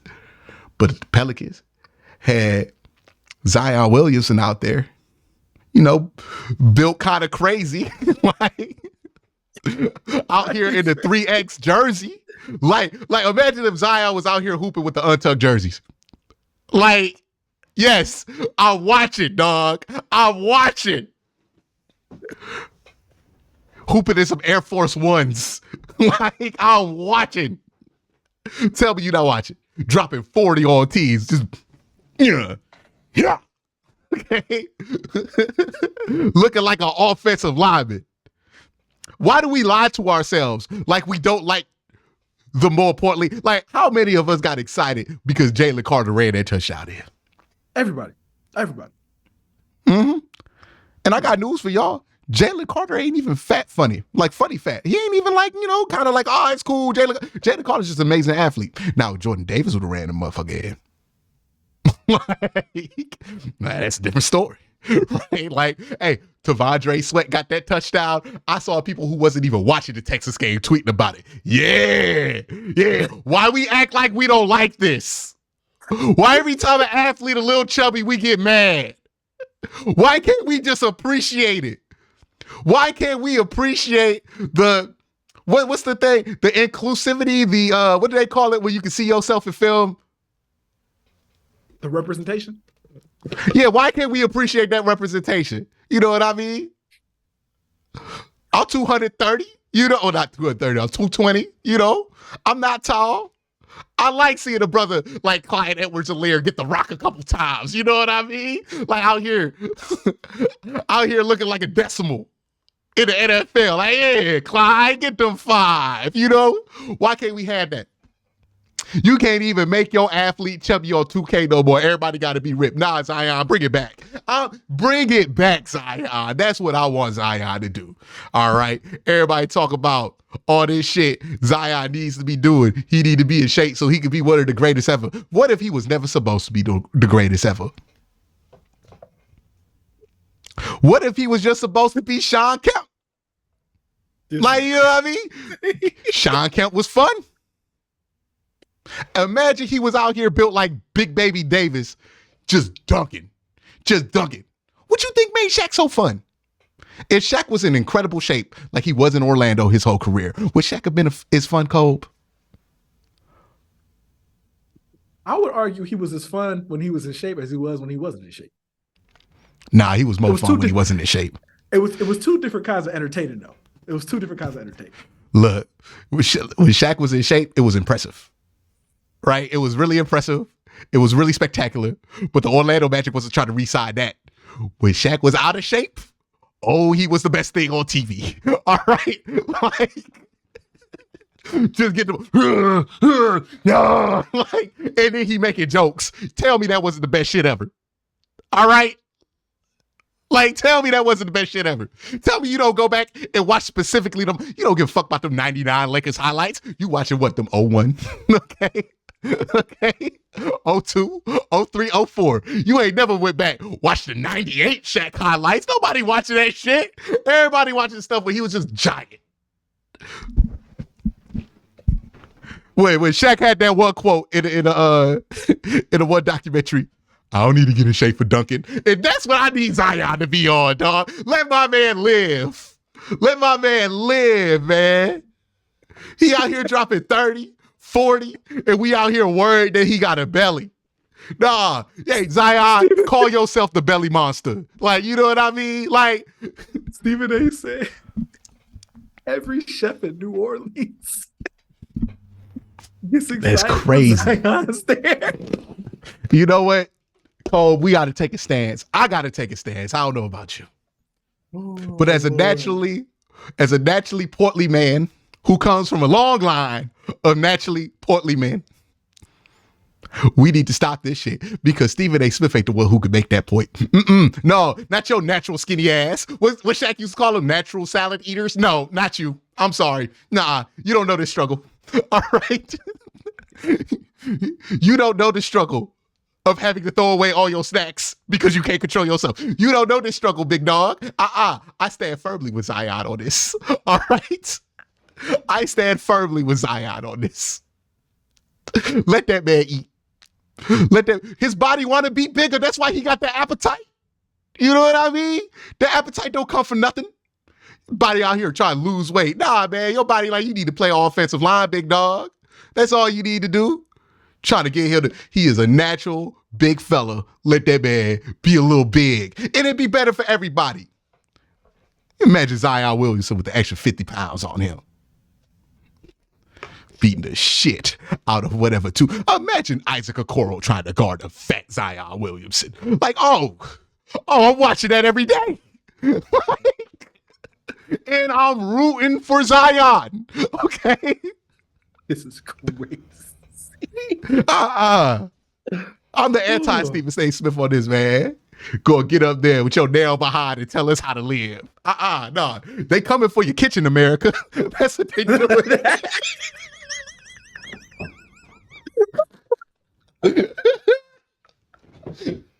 The same reason I can have a show is the same reason I might never get a show.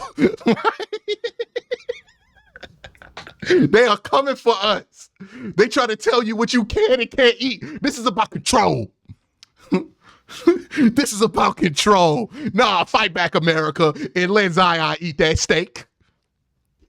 Nah, not red meat, though. That's not healthy to eat a high quality. You really shouldn't eat that much red meat and pork. Like, you should limit yourself. You know, you can eat a lot of chicken, though. I don't give, but yeah. Look at you. Look at you. There are ways to be portly right. I don't know what he eating. Is he just eating gumbo? That's just rice and broth. You know what I mean? Is he eating seafood? Because honestly, seafood, some of the healthiest food you can gorge on. Give you extra fibers. You know what I mean? Might make him more durable. Everybody like, oh, you add the weight, he's going to get injured. He's been getting injured skinny all his career. Let's see what happened if he add a couple pounds, man. Let's see. I want to see it. Let my mans live. Maybe the reason he's getting injured because he can't live his life the way he want to live it. Always trying to control him. How dare you draft him to New Orleans and tell the brother he can't eat? That's just torture. Why would you do that? Hey, I agree with this. How you gonna draft me somewhere with food good, expect me not to eat the food? Ain't nothing else to do in New Orleans but eat and drink and meet certain type of people. Which Zion? Hey, stop. We not going there. I could not imagine a worse place for this man to have got drafted.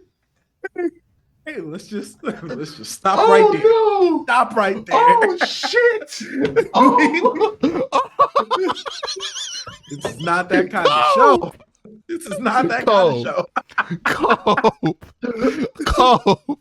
That's a crossover. I ain't never seen somebody who needed to get drafted to Utah.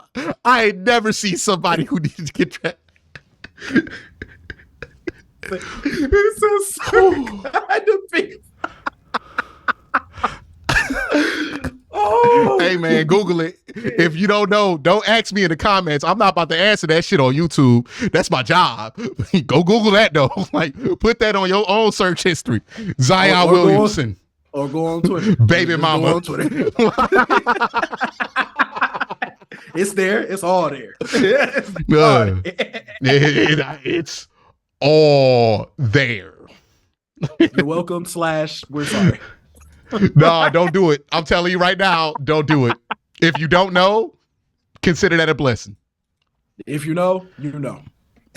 If you know, hey dog, I know. I don't want to know either. I wish I didn't know this much about him. But hey, we man. all do. We all wish we didn't know this much about him. Look, well, he can't be in Philly. Like he can't be in most cities, bro. He can't be in most cities. Because this hey, is man, what they say about Zion. If he got drafted to Cleveland, he'd be at Mount Pleasant with the Polish boy. He strikes me as the kind of man that don't even care where he got to go to get that takeout. You know what I mean? Like some people won't go to somewhere that got the old Pac-Man game in the corner. You know what I mean? Like it's been there for a while. Nah, Zion is in that spot. And not only is he in that spot, he not waiting in the car. He in the chair. Like, look, as somebody who's been at the chair waiting for my food at Mount Pleasant before, I understand it's only degenerates that sit in the restaurant while we wait on wing specials and Polish boys. If you are doing that, let me tell you something. I'm a degenerate. I know this. We are degenerates. If you don't live in Cleveland and the first thing you do when you get back to Cleveland is get you a Polish boy and a wing special with salsa on everything, you are degenerate. Okay? You are an East Side degenerate. And it's okay. I'm with you. I stand with you. Q understand. I've been there. Okay? I've been there. If you ever go to the Whitmore's with the bar in it, oh, nah, I don't even know what to do with you, dog. I can't go there. Next to the car wash. I don't even, if you one of the people that go to the bar, like, hey, tell me in the comments if you are a Whitmore's bar person. Like, hey, dog, my dad told me you can never live in my house and go there. We live right up the street from it, dog. He was like, you could never live in my house and go there. I never went. But if you are one of those people, understand, Zion would be there with you, just like you. All right. In that line with a Scully on in a jacket, talking about some, they say it's 17 yet?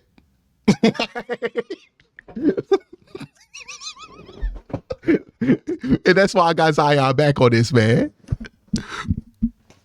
Oh, man. Would you like to add to the subject, Cole? Let me tell you something. There is nothing I want to add to this subject after what you just said a couple minutes ago. I am okay. What did I say that was so crazy? You know exactly what you said. That was it. It made you get up, walk off the record. Oh, you talking about that? Yeah, that was crazy. I was like, but everything else was about just embracing who you are, man. Like, people need to let people be themselves, man. Same thing with KADARIUS, Toney. Let that man not care. Yeah, man. When you was on the body positivity wave, I'm like, okay, this is cool. And then you took a sharp left turn, right?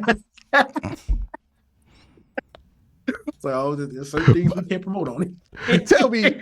Look, you can tell these things, man. When Zion was at Duke, tell me that was somebody you looked at, you was like, yeah, he gonna stay skinny forever. Nah, man, you took one look at Zion, was like, that is a brother who's gonna get big. All right, like, you know them brothers when you see them. That was the biggest concern people had with him, even before he got drafted. Is like, he needs to keep his weight under control. Like that's the everybody said it. It's like, he need to keep his weight under control. As long as he keeps his weight under control, he gonna be fine. I always said he was dark skinned Charles Barkley. And that's what I'm saying. Hey, bro, why we trying to block what God clearly did to him? God wanted him to be big, man. That's why he gave him the appetite. They ain't come from nowhere. It's natural. It's a natural metabolism. Let that man eat. Let that man eat. Who cares if he's not super skinny? He one of them people. Look, this is how I knew I was always destined to be a bit of a bigger person. When I would see girls I knew in high school, and they would be like, you look so much better not skinny. I'm like, okay, so I guess this is like the exception. Like, I looked like an alien when I was skinny, but like bigger is like, it makes more sense. I see why people would like this. like it just be like that, dog. Not everybody's supposed to be skinny. Hey, sometimes the plan is for you to eat that extra sandwich. Now, I'm not saying every time, but sometimes. You know what I mean? Like, it's all right. It's all right. So as long as you being healthy, it's all good. I'm pretty sure he being healthy. You know, he got clogged arteries or some shit like that. Yeah, as long as you being healthy. Crazy. Yeah, nothing crazy, you know. Like he just a little bit heavier than people would like him to be for playing basketball. I don't give a fuck about none of that. Hey, Zion, eat that shit, dog. Eat that shit. Wait, people mad at you for eating extra Brussels sprouts. Get the fuck out of my face. All right, like, you make good money, spend it. Wait, if he was spending it on cars, clothes, and other things, like, y'all have a problem with it. He trying to stay in the house. So, to be fair, we found out he trying to stay in the house now, Cole. He trying to spend on the house. He's trying to stay in the house, Cole. Who give a fuck if you have an extra hot pocket? Like,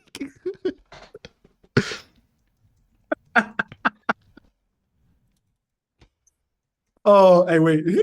Remember that? Remember in the in-season tournament? Remember Brandon Ingram? I bet Brandon Ingram.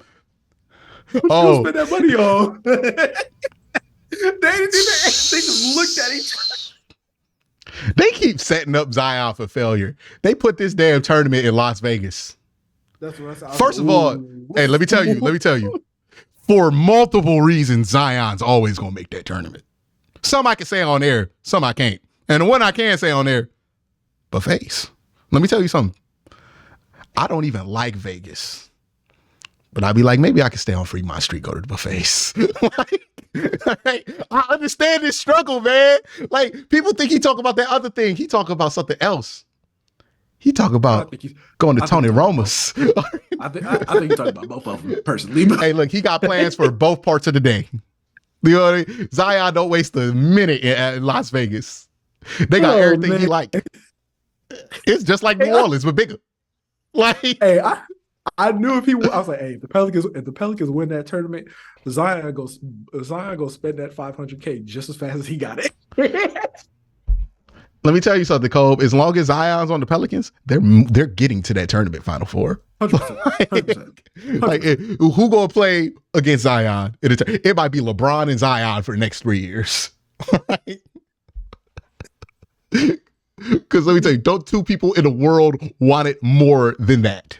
Nobody wants it more. For two completely different reasons. Oh, it couldn't be more different. It couldn't be more different. Complete opposite ends of the spectrum. Yeah.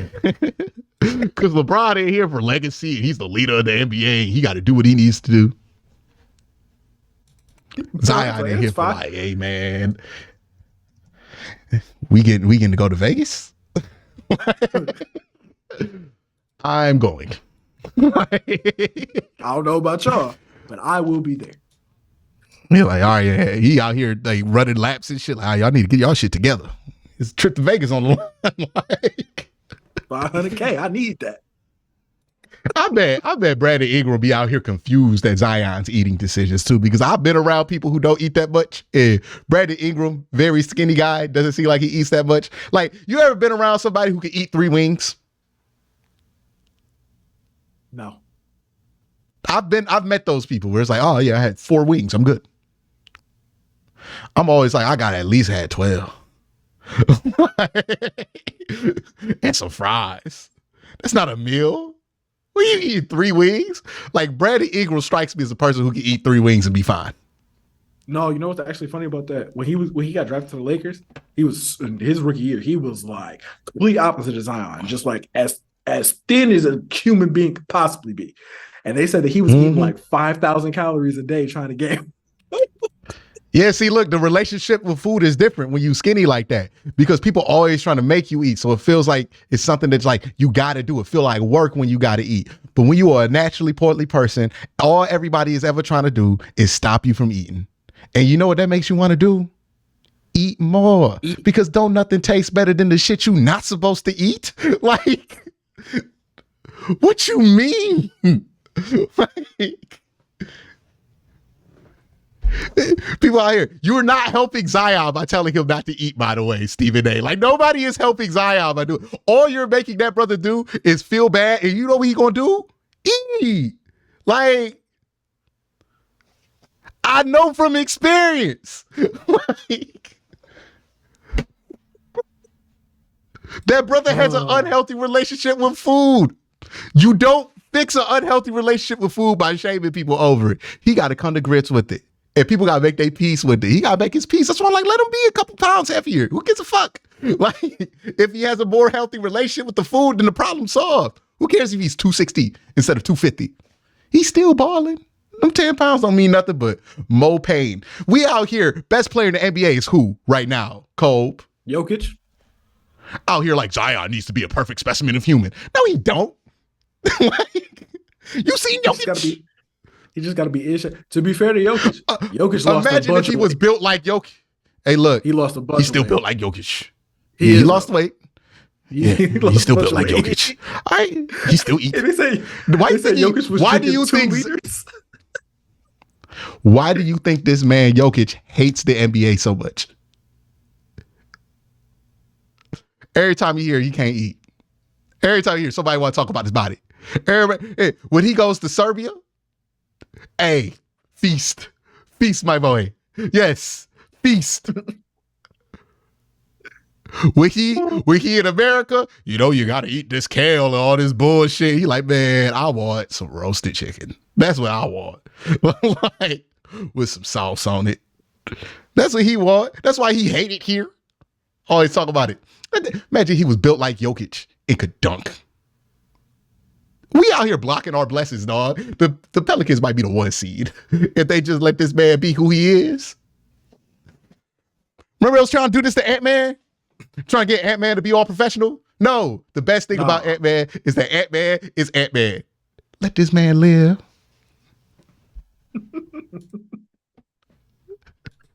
Oh, man. We've laughed. What do you think about the in-season tournament? Real quick, how do I know your thoughts on it? Do you think it should continue? What would you add to it? I need you to fill about 5 minutes as I put this thumbnail up for another video. I appreciate your honesty.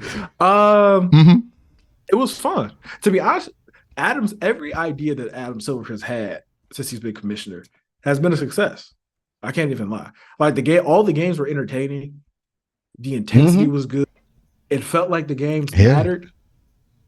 And it did matter to the players because they're trying to get this money. No matter how much money you got, you always want more.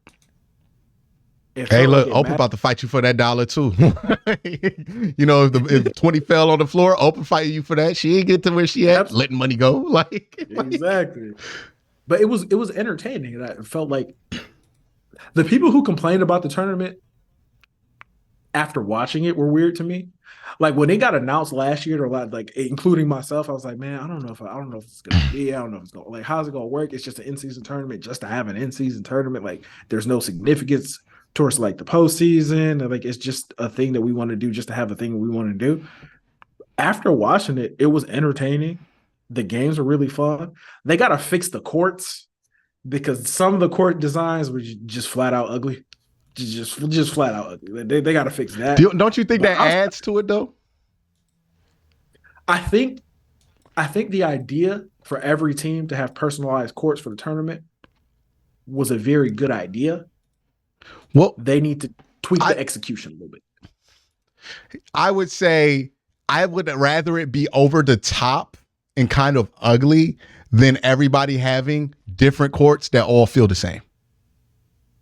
I hear what you're saying, but this is my thing. But I think they need to expand to like different elements that teams can have to add in there to like make it more like I like that you could look at a court and be like, oh, this is Indy's ugly ass court. And you know what? They ain't changing that court because they almost won this shit on that court.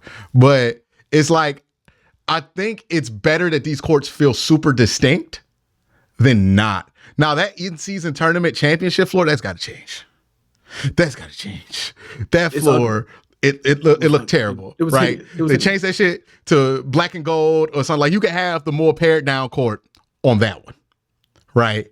But I do think there's something to having that color there to make it pop because it just like it makes you go, oh yeah, like I wonder what kind of ugly shit that the Thunder gonna have. You know what I mean? Like it does kind of it raise intrigue when you're being that bold about it. But I think they need to expand ways to just be even bolder so that teams just don't go, oh, we want to be unique. Let's pick the ugliest fucking colors we could put together and go, okay, let's be unique and like have a design here or like have it look like a Raptors eating the court or some shit like that. Like, you know what I mean? Like just allow more creativity so we can be a little bit more distinct with having to resort to straight up ugly. Like, for example, the Cavs in-season tournament court, I thought was extremely well done. I thought they had actually one of the 3 or 4 best ones of the teams that I saw. I was like, this is exactly what it's supposed to be. It's not too much. It looks great. It's not overbearing. Like when you're looking at it on your TV screen, you know how some of them are like screaming at you. Like it was just very subtle. It was very nice. I'm like, this is what all the other teams need to do. Some of these courts did look like I was watching the Big Three. It was like, this is not like basketball. It was ugly. It was like too much. Too much. I would say get more creative with the mid-court sticker designs instead of changing the floor colors. Cause like some teams can have it and it looks cool, but honestly, it looks better when the floor colors are cool, but just let teams do different stuff with the mid-court design, incorporating their logo. And I think that would prove the point a little bit more and make it look cooler than like doing the craziness with the court color. So I will move to that opinion. Yeah, like, and some teams have alternate colors. Like they have alternate uniforms and like alternate colors. And I think that's something that they need to explore more next year. Like the Lakers, like they did the traditional Laker colors. I thought it was too much, but they've got the Black Mamba uniforms that they wear. I think next year, especially since they're the reigning champions of the in-season tournament, I think it would be a good idea to explore like incorporating like the Black Mamba stuff into the court for next year. I think that would be a worthwhile endeavor. Kind of like basically turn the city edition stuff that hasn't worked into the in-season tournament. And you know what the funny thing about the city edition is? Like some teams get it right.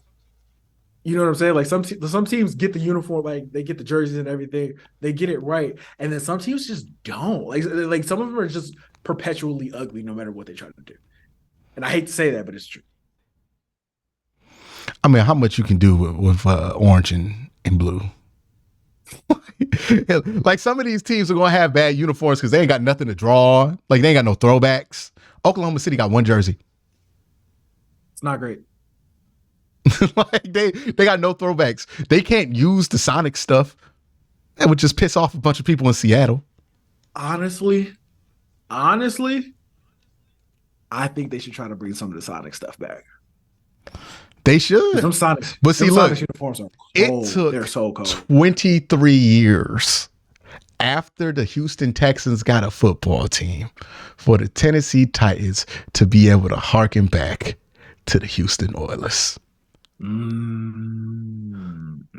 We ain't even in year one of Seattle having a basketball team. Nah, they gonna get one. They go get one eventually. We've been saying that since they lost them. They not getting another team. We know what it's like. We live in Cleveland, Cole. Well, we are Cleveland fans. We know what it's like when they actually want to give you a team back. You get a team. The Browns never lost the team. They're like, all right, that's moving to. We're going to just build that stadium. We'll be back for you. Because they want to keep the Browns. Right? The NFL was not trying to lose the brand name of the Browns. Jim Brown, Paul Brown, all this. They was not willing to let this shit fall to the Bengals. Right? Like, it was like, no, we need a team in Cleveland. They made it a priority. And guess what? They gave a team to Carolina and fucking Jacksonville to make it happen. All right? Like you ever wonder why the Jaguars are a team? In Jacksonville, they needed the Browns. Like, that's how bad the NFL needed the Browns. If they don't need you like that, nope. I promise you, if the Knicks moved, there would be another Knicks team in there within 2 years. 100%. Yeah, if the Celtics moved, there would be another team in Boston within a year. And it would be called the Celtics. And they would have the parquet floor. And they would have moved. The Celtics could never move, right? There are some, but the Timberwolves, hey man, you just gonna have to miss them. Do you like hockey? Like, that's what it is. They're one of those cities that they lose a team. Hey man, hope you like soccer. Like, they ain't never getting it. They never get it. Why would they get one? They don't. Nobody is interested in giving them a team. That's the thing. But that's the whole thing aside from the in-season tournament point. I've liked it. It gives you something to give a fuck about during December. And look, the NBA season is real hard to care about. Like a month after it starts, right? Like there's like, oh, we're gonna see these lineups together, and then you get through November, and you're like, dog, playoffs start when? I'm watching football. I'm watching college football. I'm watching football, like NFL. There's no reason to. But now I'm like, hey, man, I want to keep up, see the Cavs make that in-season tournament and get the challenge. Zion Williamson in championship. You know what I mean? And by the way, Zion, brother. Longer. They need to make the a little longer too. Yeah, they need to make like add a couple teams. By the way, a couple games. Mm-hmm. By the way, Zion, brother, and they just need to make it the whole first part of the season. Yeah, like move the tournament closer. I think it needs to be like closer into like January because it keeps people. What's the first weekend that college football ends? Like, what's the championship weekend? Is that like the first weekend of December? I think championship weekend is. Last weekend was the first. So the first weekend of December. Yeah, do that. Put it on a Saturday. That's kind of what they did, right? Yeah. Yeah, they can't move it up earlier. And look, man, I don't care how much we care about this in-season tournament. We not watching them over Alabama, Georgia. No. We not even watching that over Georgia, Alabama. You know what's funny? People were like, when they were doing the semifinals for the tournament, people were like, why are the Bucks and the Pacers playing so early? It was like, oh, because the NFL comes on tonight.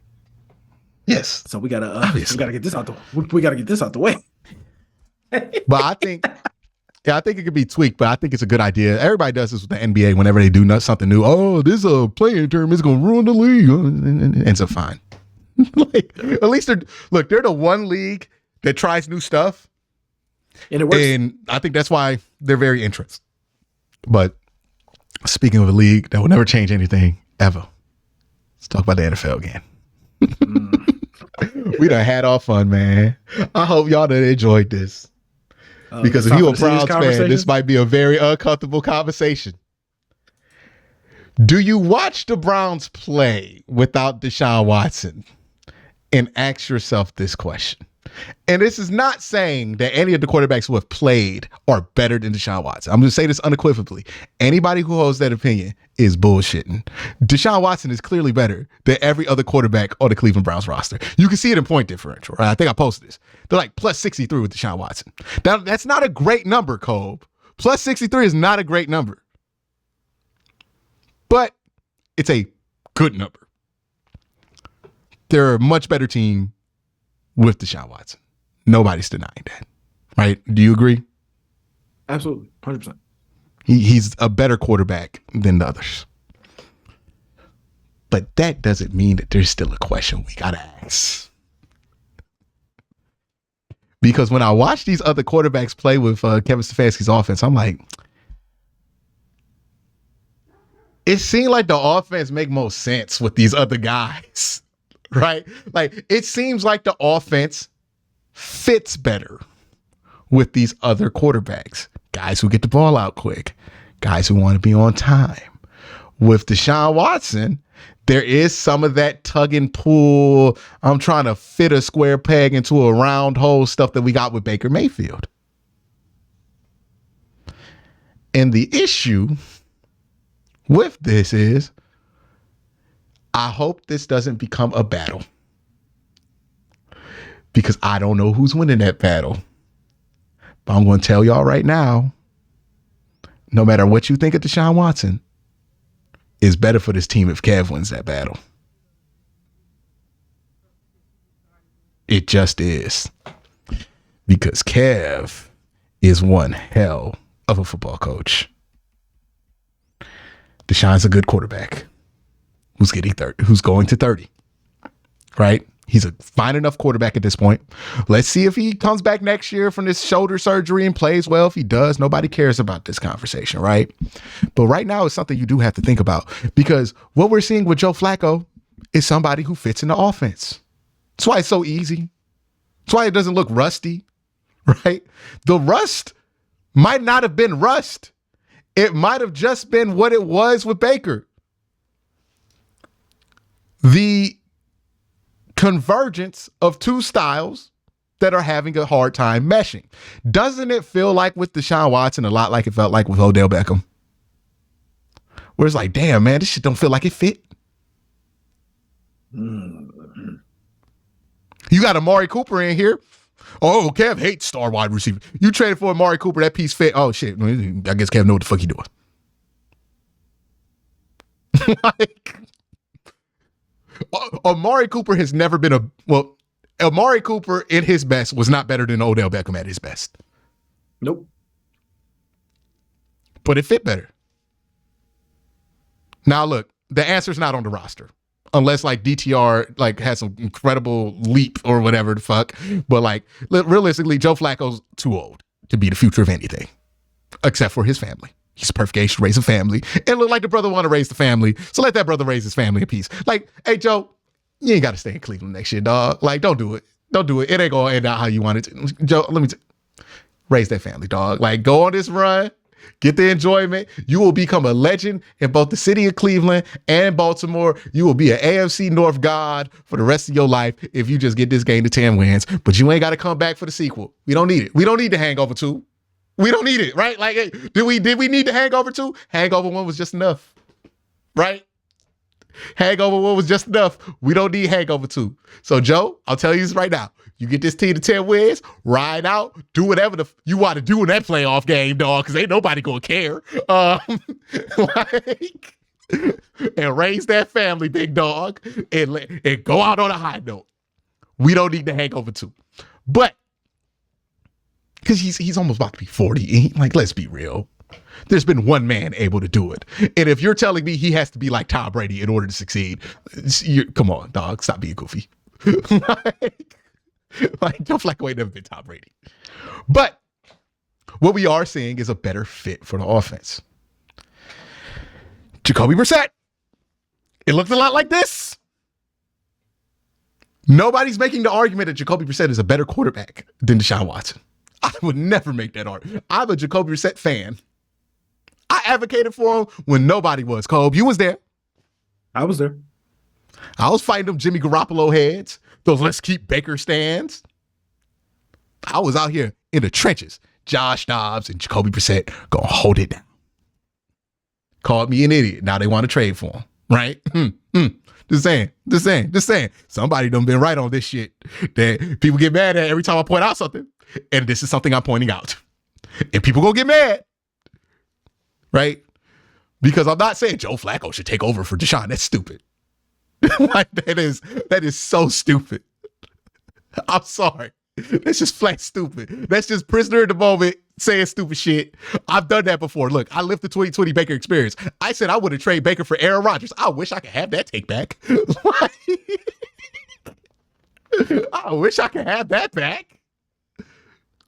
But in all seriousness, one of the lessons I learned in 2020 from how I handled that as somebody who was covering the team was I got way too caught up in the dream of Baker Mayfield and wanting the dream of Baker Mayfield to be true that I didn't pay attention to the obvious signs that the reality was so far different. So when stuff like this happens, and admittedly, a lot of people are caught up in the dream of Joe Flacco. Oh, what if he goes on another magical run and wins the Browns a Super Bowl? And while I would find that fascinating and would love if it happened, I understand that that's people getting caught up in a dream. The reality is that he's been playing well, especially for a 39-year-old quarterback, and you can't take away from that. But also, like, 3 short fields are on him. Like, part of the reason the defense gave up so many points last week, not part, like he was a big part of that. Like the Browns should have won that game by multiple scores against the Jaguars. Had multiple opportunities to pull away from that game.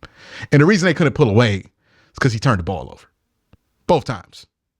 Right? He had the fumble and then the interception. We could blame that on Cedric Tillman, but he ain't supposed to throw that shit if he sees Cedric Tillman get caught up in the pick. The fumble was Amari's fault. That wasn't on him. No. Amari had a fumble. Flacco had a fumble in the pocket. Yeah, we got hit. Yeah, that's the fumble I'm talking about, not the Amari fumble. That fumble. Amari fumble that fumble was on purely on Amari. Beautiful ball. Amari just fucked up. No, not blaming that one on him. Let me be very clear to the audience. Not blaming that one on him. But the other fumble in the pocket, that was his fault. Do that. That was his fault. Yeah, can't do that. That gave up 7 points. The interception against John Johnson, that's another 7. Like, if you look at why the defense is giving up so many points, Joe Flacco's part of that. He's not the whole reason, but he is part of that. Like, he has been turning the ball over a little bit, especially in bad parts of the field. And I hope that that's not something we have to really pay attention to. I hope that this is something that people just tell me to shut the fuck up about because it doesn't matter, right? Like, I really do, because I want this team to win. But I have learned to not get carried away with this because I made that mistake. I was one of them people talking about Baker should get a deal in 2020. And I realized that would have been a horrible mistake. I have to learn from what happened before. And y'all don't have to because y'all don't do this job. But if you do want to, hey, I applaud that. So I understand why fans want to get carried away. I'm not upset. But me, I got to learn from this shit. And then I'm looking at that and I'm like, okay, I can learn that lesson. The other thing is, hey, man, a lot of the energy around Deshaun Watson feels like we want the dream of Deshaun Watson to work, regardless of if we're getting any evidence of if it's working. It feels like they're always pushing and tugging with each other. And it's not that Kevin's pushing and tugging with Deshaun. It's more or less Deshaun's play style is pushing and tugging with Kevin Stefanski's philosophy. If this were just them not agreeing, it'd be a bigger problem. It'd be a more publicized problem because that's fun to do, but it's fixable. What I'm seeing right here feels structural. And look, they had that whole offseason They come back, and the next thing we know, we in week 2, like it's the same shit from the 6 weeks before. That struggle exists. Why is Deshaun Watson taking so many unnecessary risks with his body that he didn't even take when he was younger in Houston? Because it's that play style that's at odds with Kevin's philosophy. And there's 2 solutions. You could bet on Deshaun and get somebody in here who has a different play style, or you could bet on Kevin. Or the compromise, which I ultimately think can be a disaster if it does not immediately work out, is you bring in an offensive coordinator to run a different offense. Like Kevin throws up the white flag. I can't figure it out with this fucking guy. We'll just let somebody else do it. But the problem is, if that does not work out and you fire a second coordinator on the offensive or defensive side of the ball, hey dog, you know who's next. So is that something you want to use a lifeline on? Like, either way, as much as I love what Kevin has done here, I feel like he's in a spot where he's going to have to use a lifeline. What do you think? So, already been seeing it on the timeline. Already seen people discussing it. So I'll preface everything I'm going to say by saying this. Absolutely love what Joe Flacco's done these last 2 weeks. Straight off the couch, he's been productive. I tweeted this. I'll say it on here. The passing offense hasn't looked this good all year. It hasn't. Like, it has not looked as good as it's looked the last 2 weeks. He's getting everybody involved. Cedric Tillman's getting involved. Elijah Moore's been involved. It feels like? Amari's always been involved. With Joe Flacco in there, it feels like everything's spinning like it should.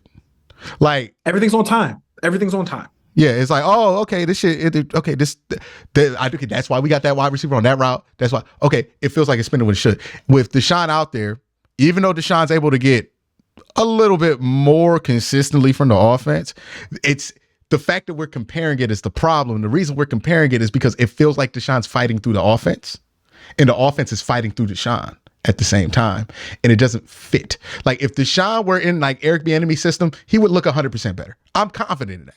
Like, I think Deshaun as a player is still fine. Do we see it in some of the throws that he makes? He's still a fine enough player. It's just nobody's going to look good fighting through an offense that completely doesn't fit them. And I don't know why. It might have been the money, right? Like, why he's here. But he tells us all the time he came here because he loved what Kevin does. And maybe that was a miscalculation. Because in order to get this done with the both of them, you're going to need an intermediator. Here's where I'm at with everything. And here's where I think is going to be the talking points of the offseason and what we're really going to have to pay attention to. People think that they're going to have to try to get a different quarterback in here. There's going to be Watson, quote unquote, Watson wars or whatever. That's not what's going to happen. Deshaun Watson is going to be the starting quarterback of Cleveland Browns next season. That is 100% a fact. He is going to be the starting quarterback. What they are looking at now is this. Joe Flacco will come out the couch, and the passing offense has looked better than it's looked all year. Which lets me know, and you, and we talked about this before we got on here, and other people started to come around on this. When we came into this season, Kevin was coaching for his job. Everybody saying if the offense don't look the way it's supposed to, Kevin's going to have to be gone. And we're going to have to find somebody else who can craft an offense around Deshaun Watson's skill set so that he can be productive and we can win football games. Mm-hmm. What we've seen so far this season, Kevin Stefanski has won football games with 4 different starting quarterbacks. And the offense has looked the best they just looked all season. Let's just be real. With the passing offense, at least, has looked the best it's looked all season with Joe Flacco at quarterback. When we go into next season, regardless, and it depends on how this season plays out. Like, if they make the playoffs with Joe, when we go into the next season, if the offense does not look productive or it don't look like this and then they're not producing, I don't think people are going to side with Deshaun this time around. I think people are going to say, well, I think the coach knows what he's doing, clearly. So what are we going to do? And here is one of the big problems, right? Because even if you hire, like, let's say you get Eric Bieniemy, and Eric Bieniemy comes in here, runs a system, and Deshaun looks good for a year. Eric Bieniemy's gone. He's going to be a head coach. So then you're back to the same problem, right? Here's another thing where I realized we might have an issue. It wasn't when they drafted DTR. It was when I saw how DTR played football. I'm like, oh, because they draft DTR, you're like, oh, he's an athlete. You know, people were making certain assumptions because he got an acronym name. You know what I mean? He got an acronym name. So, you know, people made certain assumptions. He plays just like Deshaun. And then I watched him play in the preseason. I'm like, nah, he played like Brock Purdy. Like, he plays like that. Like, he plays more like Kirk Cousins. Like, he's about getting this ball out on time. He don't play like Deshaun. PJ play like Deshaun. I made this point thousands of times on the show. And that's when I started to think. You know how you have thoughts, but you're not like, oh, this is a full-blown disaster because you have one thought. But I was like, huh. Now, all of these thoughts are coming back to me, and I'm like, it doesn't seem like Kevin is so enthused with what he's seen out of Deshaun that he is committed to turning this whole thing over to him. And if Kevin has made that evaluation, and I would love to know what Andrew Berry thinks about this, because they have these conversations. If Kevin has made that evaluation for whatever reason, and I'm not saying he has, I'm just saying this is what it feels like from the outside looking in. Let me be clear on this. If Kevin has made that evaluation, do you really think you should bet on Deshaun? And this is why I say, and look, it's funny because people are going to listen to this. They're just going to hear that I did say the best things about Joe Flacco, and everybody, he's a Deshaun lover. I am literally advocating for. I feel like Lupe Fiasco when they try to put him in a political box. I'm like, no, dog, this go all over the place. Like, this ain't what you think it is. Oh, like, man. I'm a quarterback abolitionist. No, I'm not. But I do look at this and go, hey, dog, we might just have to put some shit together and draft somebody else that you do think's going to fit. Like, you tried it. I'm never going to fault a team for trying to get a quarterback because I've watched this team suck at quarterback because they didn't try. I'm not going to fault the Browns for trying. I'd rather you try and fail than not try. You tried. It didn't work. Once you get them first round picks back, might need to try again. I think you can get enough out of Deshaun to be a decent team over these next few years. You're going to be fine. You're going to make the playoffs. Might win a game. Might make an AFC championship. Defense is that good. Honestly, just fall your way. This defense is so good.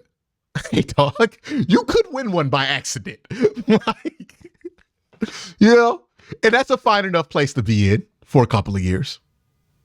I think they'll be in that place where they might always feel like they're below potential on offense, but the defense is so good nobody cares. Kind of like a Philadelphia Eagles situation, right? Like, they're a little below the bar on offense right now, but like, don't nobody really care. They're 10-3. It's probably where the Browns would be. But in the back of like Andrew Berry's head and Kevin's head, they're thinking about the next guy. And if they're drafting DTR, if Deshaun Watson, like, here's how you knew something was different. If they really thought Deshaun's way of playing was like the best way to do it, they would have went to PJ after Deshaun went down, because that's who plays like that. The fact that they immediately announced DTR and then activated Joe Flacco off the practice squad the second DTR went down tells me that there is a preferred style of play here, right? DTR, Joe Flacco, same style. West Coast style. We know what it is. Joe Flacco gets in there, a veteran player. It looks a lot like it did with Jacoby Brissett last year. Smooth. It was like, oh, we just add Deshaun to this. It's going, but Deshaun don't play that way. He's not Jacoby Brissett. He don't play like Jacoby Brissett. Also, another thing that we're going to look back and be a red flag. Jacoby Brissett was the dude we went with for 11 games. And again, people made assumptions because the brother played at NC State. Think he plays just like Deshaun Watson because he played in them Carolinas.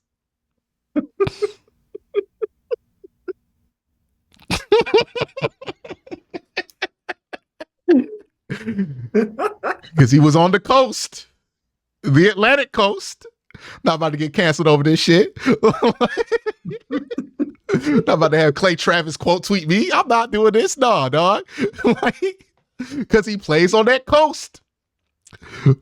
People made these assumptions about Jacoby. How many arguments did you hear about the Browns brought in Jacoby Brissett because he emulates Deshaun Watson's play style? They bring in Joe Flacco, who played at Delaware, not in the Carolinas. Same exact offense.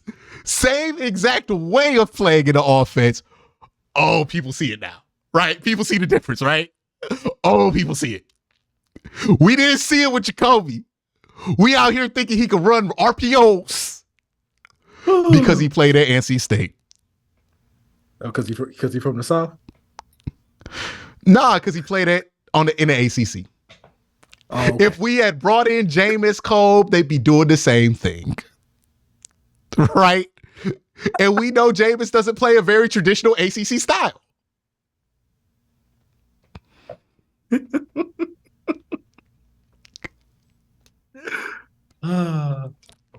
Just something you trust about Joe Flacco, man. It's just something you trust. Yeah. Have I said anything that is factually incorrect? Right? No. Does Jacoby Brissett play at all like Deshaun Watson? No. People who paid attention and realized that ACC bias was going on. Shout out to the homie Jake Burns, because me and Jake were the first people to be like, hey, dog, why are people saying this? like, I couldn't believe people were saying this. I could not believe people thought that Jacoby Brissett played like Deshaun Watson. I remember reading those articles like, are you drunk? The fact that Jake, I know Jake understands exactly what we're talking about. It's cracking me up. If Jake listen to this, he gonna be like, yeah, man. yeah, I get it. But people made these assumptions. And now when the assumptions are taken away because the guy in there is not an ACC quarterback, you start to see the problem, which is every time he's not going to be in there for a definitive amount of time, they default back to that old thing because they'd rather have it. And that old thing is that offense that Kevin likes to run. And shout out to Jake, because Jake got to this shit before I got to it. All right? Like, I'm 2 weeks late. Jake was first on this one. Jake brought this up before Joe Flacco. I mean, as soon as I think it was like a week ago or 2 weeks ago, Jake was on the podcast talking about this. That's why he's one of the best out there, right? He sees through the conference biases that are out there. Shout out to him. He's not getting hung up on Big Ten quarterbacks. You know what I mean? But you start to see the problem, right? Because everybody, like when it was DTR and they ran a completely different offense with DTR, we was like, oh, I don't get it. Why is he running the Watson plays? Because we saw what DTR looked like in the Watson plays. He don't play like that. He does not play like that. That's not how he plays. He looked like a different quarterback once you start running DTR West Coast offense plays.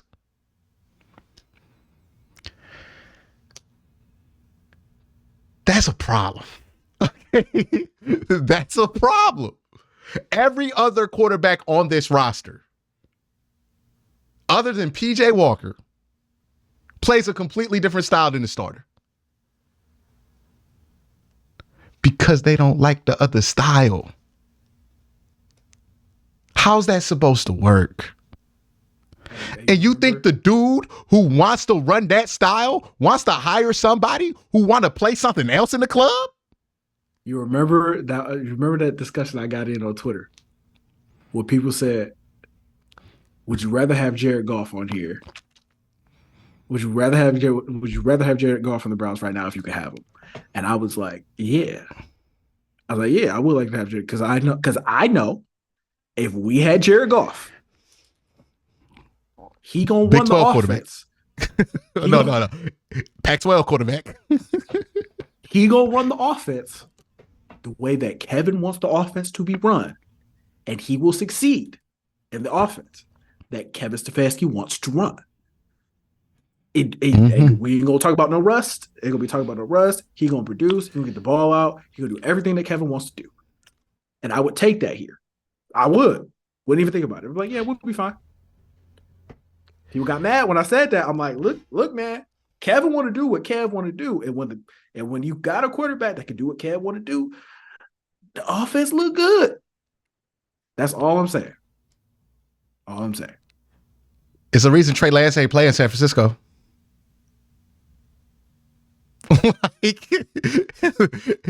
Because, look, Kev feels like, in my opinion, why I got to change my answer when I'm right. There you go. And Kev's right. Look, when Kev gets to do what Kev wants to do on the offensive side of the ball, and the quarterback ain't giving no pushback, the shit looks good. We seen it was Jacoby Brissett, Joe Flacco at 39 years old. By the way, shout out to Joe for knowing a good spot when he seen it. Hey, shout out to Joe. Hey, I promise you, he wasn't coming out of retirement for nobody else, but he was like, oh, I could do this. I could do that. They got David Njoku, Amari Cooper, and Myles Garrett. Oh, I'm going to go out good. Okay. He said, oh, we doing the Kubiak stuff? Oh, yeah, I'm there. Give me 2 seconds. Oh, yeah, I'm there. Yes. Mm-hmm. Yeah, I'm there. I'm there. We good. I ain't got to do nothing. Right? Like, I'm good. That's what I've been doing. I'm in. Hey, he went to the facility. He went to the facility. They was like, "Hey, Joe, here's your playbook." He's like, "I don't need that. I know it. Nah, I'm good. We're good. I'm good. We're good." Mm-hmm. Yeah, you want to run play action boot with 2 levels? Yeah, I know levels. I've been in the league forever. What's he learning shit? Like, what's he learning? You know what I mean? He was probably telling them where they need to be. He's like, "Hey, no, you're supposed to be over here. Why are you over here? You're supposed to be over there." Yeah, you're like, all right, which version are we running? You know, what do y'all call? He's asking more translation questions than anything. Like, okay, y'all call that this? We used to call that zimmy. We used to call that skinny. All right, so that's really the only thing he had to learn. But hey, when Baker Mayfield was listening to Kevin Stefanski, best quarterback play we've ever gotten. Ever gotten. And what happened when he stopped listening to Kevin? Terrible. Like when Baker Mayfield was at peace with the offense. Take the season in 2021 because he wouldn't stop listening to Kevin. And you know what? Kevin still pushed that shit to 8 wins. He still pushed that shit to 8 wins. And shout out to G. Bush because G. Bush saw this before me. Again, seeing through that ACC bias, man. He was like, yo, dog, we put this dude in from the Mountain West, Case Keenum. I feel like we'd be better. And he was right. All right. Case Keenum is not more talented than Baker Mayfield. He never was. But you know what Case Keenum was going to do? Run them plays Kevin told him to. The way Kevin told him to run it. You probably would have won 10 games with Case Keenum. Thinking back on it, I didn't agree with that opinion at the time because I was too invested in Baker Mayfield working. Here's what I'm saying. We gotta realize this. Like, at some point, we look, man. Very smart people were starting to think Kev don't know what he's doing in the middle of this season while Deshaun was out there because it looked weird. It's because he's better at something else. It ain't Kevin. It's not. It's the style of quarterback. It's not even that. It's just not Kevin. I think it's fair to say at this point, it's never been Kevin. Kevin's never been the problem. I'm saying every time somebody just listened, every time somebody just was like, I'm gonna listen to you. Best year of their career. Made money after it. Joe Flacco might get a movie made out of him. The way people talking about him after this game. Like they might make a movie on Joe Flacco with Kevin James playing him and everything. All right. Like that's what we about to get. Because all Joe Flacco did was, yeah, coach, I'll do that. That's it. Every time somebody comes in, just does what Kevin tells them to do, they're fine. They're fine. They're fine. Baker Mayfield is the perfect example. 2020, Last stretch of it, he gave in. All right, Kevin, I'll do what you asked me to do. 16 touchdowns, 2 interceptions. He ain't never put no shit like that together. And he ain't never put no shit like that together ever again. 16 touchdowns and 2 interceptions for Baker in Mayfield. This is also what I'm saying. If you draft somebody who's a reasonable talent in the first round and they understand what the program is, oh yeah, we gonna be fine, dog. This ain't 1999. We not struggling to find a quarterback with Kevin. Kevin can draft somebody, they gonna be fine. Even if they ain't that good, they gonna be fine.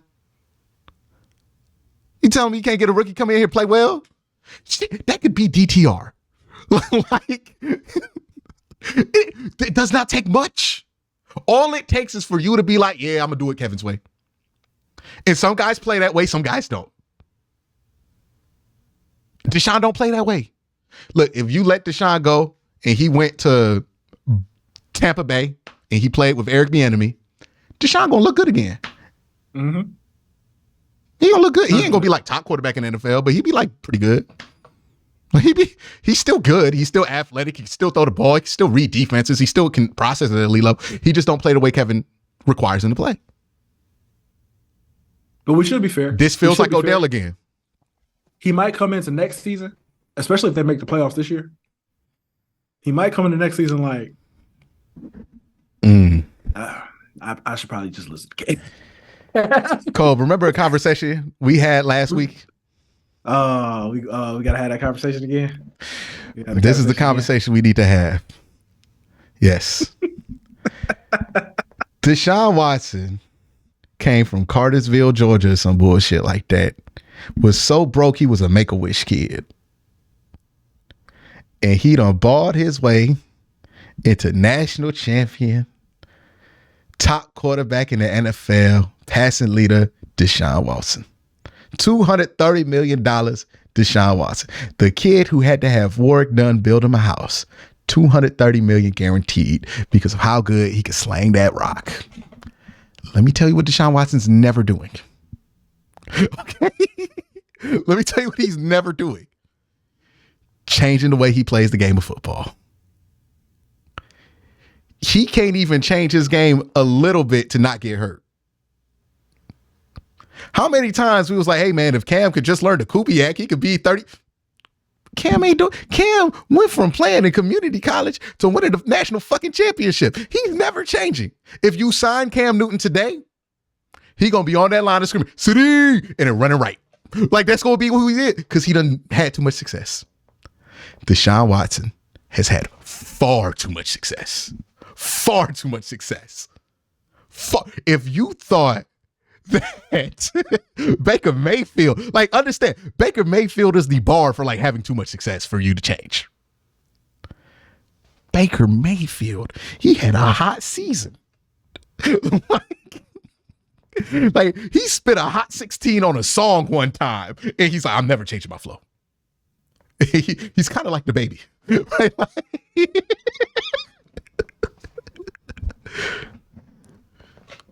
A Baker so you Mayfield think you about to be out here? Comparison is insane. The baby got hot in 2020.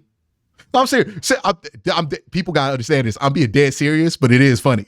The baby got hot in 2019 and 2020, and he ain't never rapped different ever in his life. He ain't never gonna rap. He gonna be 30. He gonna be 50 years old. The baby. Like, he gonna be rapping like that forever. You think Offset and Quavo ever changing how they rap? Why? Like, why? You think they ever gonna switch up the flow? We absolutely are going to do quarterback rapper comparisons on this pod. Yes. This is the point. Yes, absolutely. We absolutely going to do this now. Absolutely good. Not this episode, but next episode. No, because this episode will be 4 hours long. But yeah, ain't never changing they flow, dog. You ever hear those dudes from the 80s rap? Mm-hmm. Get on the track, they put Kumo D on it. Or what's the one dude with the dreads? The muscly guy. He was in the song with Downtown with Macklemore. Whatever the fuck that guy's name is. I'm sorry for old heads who are like, you disrespecting him. I can't remember his name. He got on that track, rapping hard on the track, sitting on the beat. Because he ain't got to change. Why would he ever change? You see what I mean?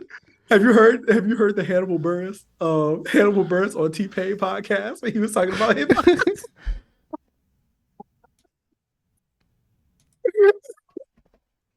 Every rapper that rap back there rap like that. You know why? You know why? Because it worked one time. Every bad behavior you ever seen in your life, it worked. I mean, it worked one time and that person's never let that go. That every single bad behavior, every bad habit, it's satisfied what that person wanted them to do, and that person ain't never changed. It's people who hang out at gas stations because it worked for them one time.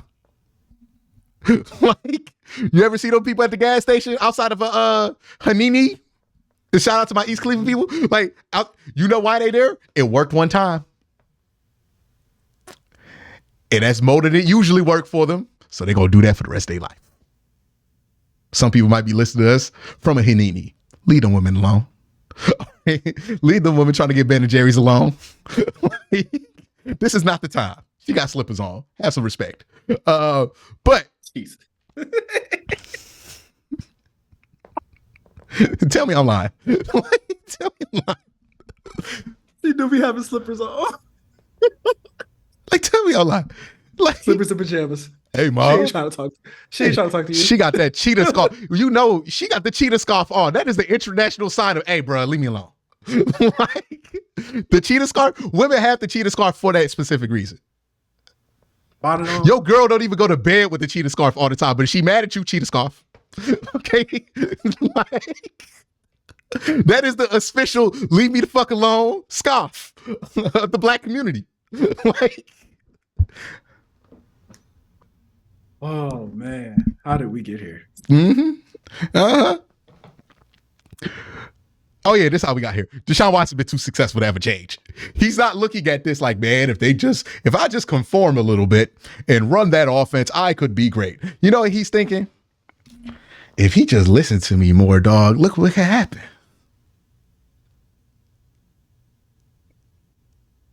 That's what he's thinking. You know what Baker Mayfield thought after he had that hot 2020 where he listened to Kev? He's like, all right, now that I did what Kev want me to do, man, once we start adding some of the stuff I want to do, dog, we about to ball. And Kev was like, what? What you mean do what you wanted? What are you talking about? You ain't got nothing to do with this. I bet he be looking at Jared Goff like, now that's a man with a resume I respect. Jared Goff whole resume is, hey, I'll shut the fuck up, do what you want me to. He's like, now that guy. Docile. Very agreeable. That's a guy that gets it. That's a man that understands. Yeah, he ain't trying to have no conversation.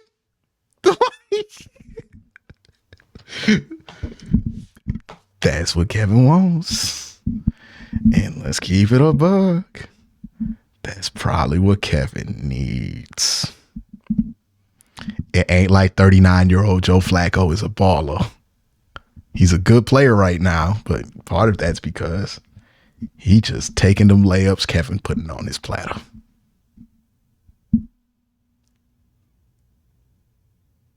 Ain't nothing crazy to it. Ain't nothing crazy to it, Cole. I ain't saying nothing crazy. But they're going to react crazy to it. It's just right there. And the problem is Deshaun Watson is never playing that style. And maybe they both underestimate the task that they were asking from each other. Because maybe Deshaun Watson underestimated how Kevin wanted to stick to his style. And he'd be like, I'm Deshaun Watson. I'm about to walk in here. Y'all gonna run my plays. That's what we all thought. And maybe Kev underestimated Deshaun. But see, you know who wouldn't have underestimated that situation? Quincy. Why? Because if it's one thing I understand, everybody got egos. Right? Everybody got egos. And everybody's like, you could just put your ego aside. When do people ever do that? Like, when they ain't got no other choice. Only when they ain't got no other choice. And even when they don't got a choice, sometimes people be like, I'm going with ego. Great example, Cam Newton. Okay. They brought him back. He was on his last leg. He got the starting job. Matt Rule telling him do this. Cam Newton like, I'm in Carolina. I'm Cam Newton. I'm doing that old shit, baby. I'm doing that old shit. Time to play the hits. It's time to play the hits. It's time to play the hits, dog. This is how we do it. Like, yes. Montel Williams ain't singing no other song. You don't even know no other song, Montel. He's singing the hits. When all comes down to, say, look, when Kev gets stressed, you know what he pulling out? Play action. You know what's going to work? Play action. All them injuries, right? All them injuries, and all Kev did was add 12 different types of play action. We got play action from the gun. We got that nice little spinning play action. We got play action for the end around. We got play action up the middle. We got play action, stunt, run action, back pass. We got run. We got all the play actions, dog. Look, shit got tough for Kev. And he was like, I'm just cooking more play action because that's what Kev is. That's what Kev gonna do. And Kev not wrong. Kev be cooking. Thing is with Deshaun, when Deshaun, shit goes wrong with Deshaun, I'm going to make something happen. Because that's usually the right answer for Deshaun. But guess what, man? Kev's right answers hitting more than your right answers right now. Like when you fall back and do the thing that you be doing, it don't be looking great all the time. But every time Kev gets to fall back on what Kev wants to fall back on, we be sitting here talking about a regular quarterback as if they God. Jacoby Brissett can't get a snap under Eric Bieniemy right now. He would look like this under Kevin. He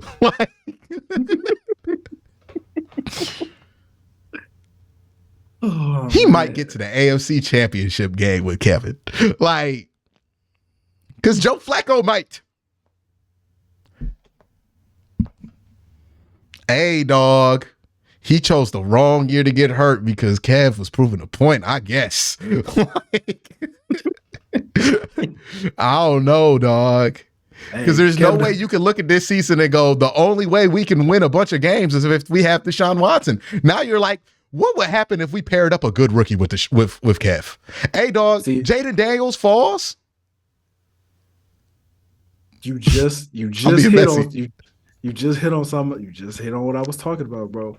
Kev flipped the script on Deshaun. Now people are like, you know what? If we can win, and like I said, it depends on how the rest of the season go. Bro, if we can win 10 games with 4 different quarterbacks, it ain't the coach, bro. It's not the coach. Well, here's the reality of it. All this, Deshaun was 5-1 as a starter. Which suggests to me, whether he playing well or not, dog, they gonna win these games. So it's like, it's just gonna be awkward for a little bit. Like that's truly what I think. It's just like they're not gonna lose a bunch of games. He might even fuck around and accidentally win a championship. It ain't gonna be on him, but he might accidentally win a championship. But I think, like, real talk, we're not going to see the best out this offense until we get somebody else in. It's probably going to be a draft pick, and that draft pick's probably going to happen in 2025. And thankfully for the Deshaun Watson contract, that young brother ain't going to have to play till 2027. So, a lot of time for somebody to develop. Honestly, it's one of those situations where it's going to sound crazy for me saying this, and people are going to react crazy to this, but they'll come back to this in 4 years and say I'm right. Browns are kind of in a good spot to develop a quarterback. 100%. 100%. They're a really good landing spot. And we might look back and go, hey, the Watson trade gave us a couple years for this guy to develop, and he ended up being better. Honestly, we traded for what feels like a really expensive Alex Smith. I think he's going to be transitional. He might be high-level transitional, like Alex Smith was, but ultimately, this is probably transitional. That's where I'm at on it. I'm a fanboy for Deshaun Watson, too, by the way, for people for saying this. People are going to say, oh, you're a fanboy. Hey, are you on Lockerverse or whatever the fuck his little podcast on? Like, no. but it seems real transitional to me. And you tell this the truth. Ain't no reason for me to say this other than me believing it's true, because this don't make nobody happy. Nicole, this making you happy right now hearing me say this? No, bro, no. Like, 3 first-round picks, $230 million guaranteed for a transitional quarterback is not what we want. For a guy for basically what the Chiefs got for a second-round pick. Yeah, but this is I think it's going to end up being a transitional quarterback. Which honestly, whatever. If they win, you're not gonna care. And they win enough games. Yeah, and then eventually they'll draft somebody, and then since this organization's been stable for a while, that person they draft is probably gonna work out. Like, that's what I think they're on. And that doesn't mean they can't win a championship, because like, and I'm gonna keep it a buck with you. This team is so good around the quarterback position. And I don't know how people haven't gotten this point yet. So much has gotten wrong in their 8-5, purely because this team is so fucking good without around the quarterback, dog. Like, remember how what's his name? Kelvin Benjamin was like, any quarterback could have done that. No, dog, legitimately any quarterback could come in here and win like 9 games. You got to be a terrorist not to. Shout out to Sean McVay. Sean McDirt. I can't believe you tried to circle back to that. I cannot believe you brought that full circle. Like, I'll be honest with you. You brought Kenny Pickett into this offense, you could probably win 10 games. Kenny Pickett sucks. Hold on. And now he sucks. He legitimately sucks. But you know what he don't do? He listen. Turn the ball over. He don't turn that ball over.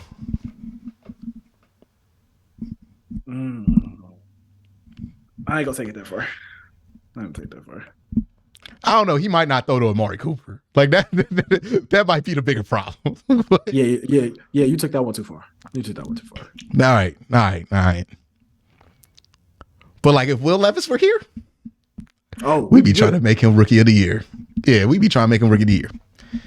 Honestly, if you give like DTR 4 weeks, we might be at the same spot with him. It ain't really that. What you're asking the quarterback to do is not that difficult. You know why? Because everything around the position is so good. We complain about wide receiver Cole. Elijah Moore and Amari Cooper and David Njoku. You could do. Ask Patrick Mahomes would kill somebody for that. Like, you know what Pat Mahomes would do for David Njoku right now? Like to add to Travis Kelce? You know what Pat Mahomes would do? What? I've been noticing? Cedric Tillman. I be seeing him call his name on the broadcast these last couple weeks. Hey, have you noticed that Elijah Moore has really stepped it up the last 4 weeks? Mm-hmm. What happened? Oh, he fits in the offense better now. Huh. It's weird. And this started with DTR. This tells me it's about the structure of the offense. It ain't like DTR was in there like looking like God. Like, he threw for 160 yards. But guess what? Elijah was able to get 60 of them. He wasn't getting 60 with Deshaun. And I'm not saying Deshaun Watson's worse than DTR. But the fit is. And they're going to have to find a way to either congeal that or, like, I think best case scenario, by the way, right now, is that he's Alex Smith. I don't think he's going to ever look like Deshaun Watson in this offense. Like, I think there's too much. Unless they can fire Kevin, which would be a terrible mistake, and then bring in Eric Bieniemy, and he might look like Deshaun again. But in this offense, I don't see him making it through that contract. I think he's just going to be frustrated. You think they're going to trade him? I mean, I think he's going to want to trade. But I don't know if you could trade him. After you get to a certain amount of years on the deal, you'll be able to trade him. They can't trade that man until I think like 2026. I think Jack Duffin has something on that. But the thing is like, well, who gonna want him at 30 something? But he's gonna want to trade. But Kev might be like, all right, yeah, you can sit out. You know what I mean? The DTR being like year 3, He might be fine with it. That's what I'm saying. I see this getting awkward, really awkward, or Alex Smithy. And Alex Smith is the best case scenario. I think we're going to get one off season of, and this brings me back to my original point. We're going to get one off season of them really trying to make it work. Like this off season, they're going to try to make it work. I wouldn't be surprised if like, we're going to bring in DeAndre Hopkins. We're going to trade for him. We're going to sign Mike Williams once he gets cut from the Chargers. We're going to bring back all the Clemson. We might even bring Jordan Leggett back in the fucking league. Like we just going to surround. We going to try to, hey man, Hunter Renfrow. Like, we going to make this work, right? We're going to try to make it work. And depending on how that goes, tells me how awkward this will be. If that season goes well, it'll be Alex Smith. And we will be underwhelmed by the offense, but ultimately satisfied with the team because that team's good enough to potentially win a Super Bowl and at least get to the second round of playoffs. And it won't be as talked about. But if that fails, Kev's going to be like, hey, man, we're going to go to a rookie. And it's going to be super awkward because it's not one of those situations where Deshaun's going to be with the team. It's going to be one of them situations where, hey, Deshaun wants to trade. He's not with the team. And then, you add doing that on top of being fucking Deshaun Watson. Oh, the coverage is going to be crazy nasty. I wouldn't do that if I were him, by the way. Like, here's the one thing I have to your point, because he is Deshaun Watson and all of that, and I don't know if he's going to change. But to your point, Cole, he ain't got the options other guys have because he threw out the window coasting on just being Deshaun Watson a while ago. So he might be at a place where he's like, he might be at a place like a brother in jail might be at. I just got to do what I got to do. Like a brother in jail in this particular context is crazy. But hey, look, man. Hey, what? Maybe not so crazy as some people. Hey, dog. They got him. They got him. Maybe not so crazy. They got him. They got him. But look, they got him in one way or shape or form. I will say this. If you see that it's working, if you see that the offense is productive with Joe Flacco, while you are on the sidelines, you are hurt, you can't play. If they make the playoffs, God forbid if they actually win a playoff game with Joe Flacco. God forbid they win a postseason game or multiple with Joe Flacco. All the pressure is going to be on you to make it work. We're not talking about Kevin anymore. Like, nobody's going to be like, oh, we need to fire the coach. Oh, we need to change the up. No. Everybody's going to say, if Kevin gets to add Baker Mayfield's best career year, when we know what Baker Mayfield's been since then, and look, he's decent this year. He ain't nothing like he was in 2020. Like, nothing like he was in 2020. And then he gets to add this to the resume. He's unfireable. Two-time coach of the year. Two-time coach of the year, I guarantee you, in the city of Cleveland, Ohio, they are not taking your side over his. Because absolutely the one thing that he had, the one thing both him and Deshaun had was, hey, man, it's been since 2020 for both of y'all, but it ain't no more. Like, if they finish this out strong, well, one of us ain't done nothing since 2020. One of us is a two-time coach of the year. If he gets to 11 wins, you're in a situation where where Kevin Stefanski legitimately has more trade value than Deshaun Watson. And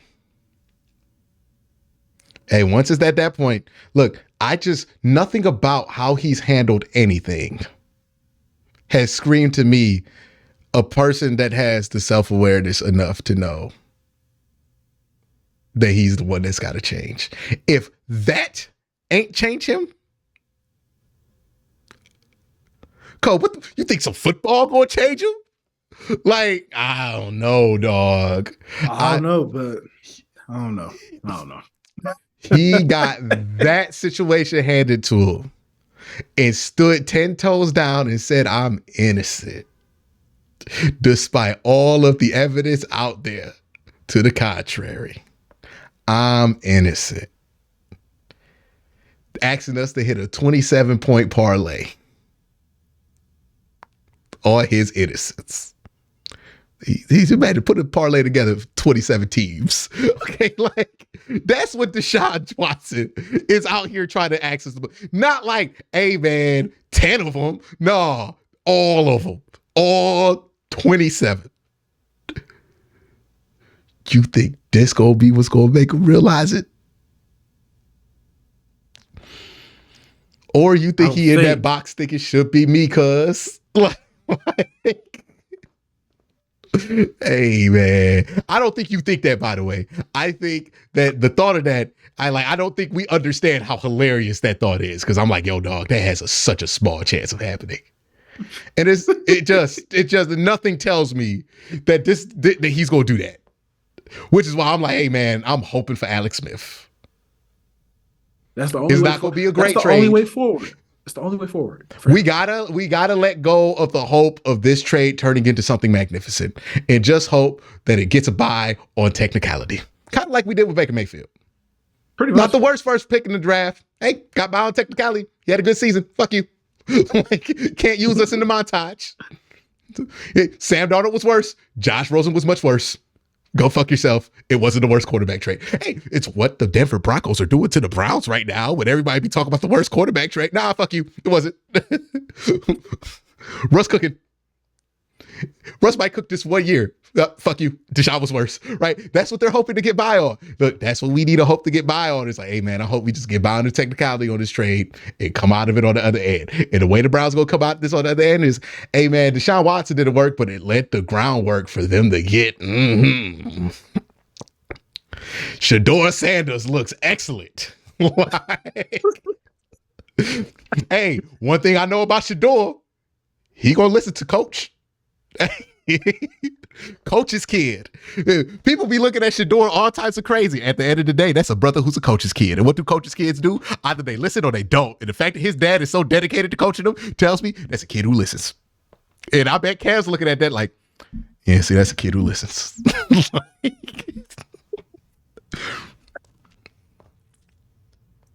It's all Cam need. A little bit of talent. All that.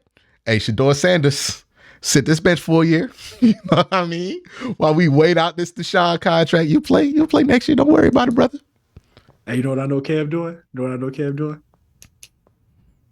I know he looking at Drake May like, I wish. Hey, look, real talk, Kev not taking Caleb Williams. He looking at Drake May like, that's my guy. Kev wants somebody. Hey, here's the thing about Shedeur Sanders. People make these assumptions. You know what I mean? Because he played the Mountain Time Zone. You know how we get with the Mountain Time Zone quarterbacks.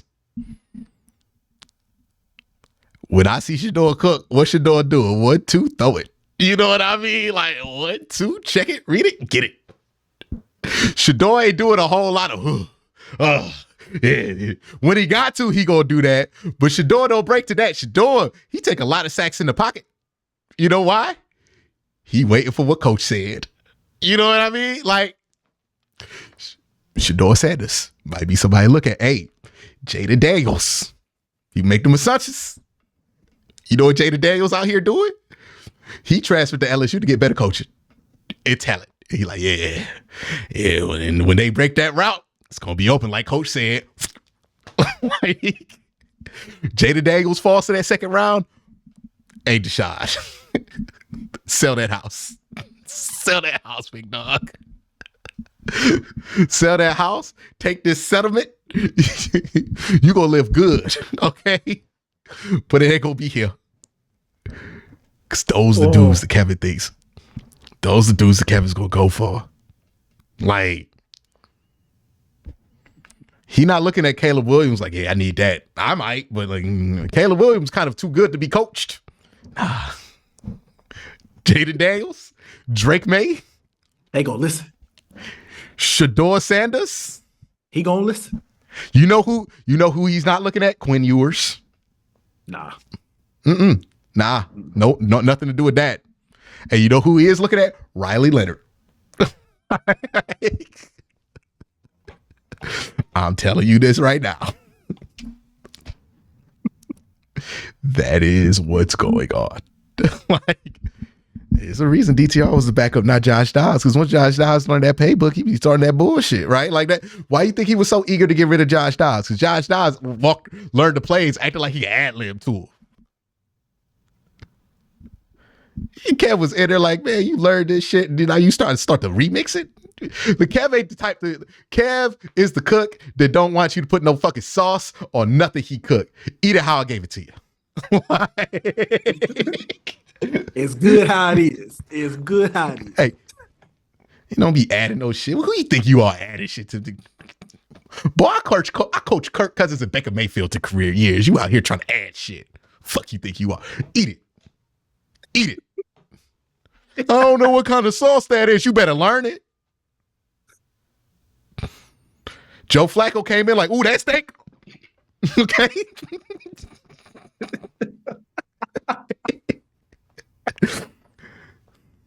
So the moral of the story, and the note we gonna end this podcast on is Zion Williamson need to come to Cleveland because that is a man who will eat a meal. Nah, I ain't had nothing to it. Like, oh, you said that's good? Let me try it. Like, that's who we need. Hey, Kev needs somebody who will take recommendations from Kev. Okay. Oh God, bro. Hey. But that's been QnCOLB. Appreciate all of y'all for coming through for another edition of it. We skipped the Monday Night Football topic. We could have recorded the show on Monday. Like, We gonna do shout outs this time. We gonna shout the people look, out. man. We got we had 3 hours. We had 3 hours. We had 3 hours. This is the last time we gonna be able to do a podcast like this.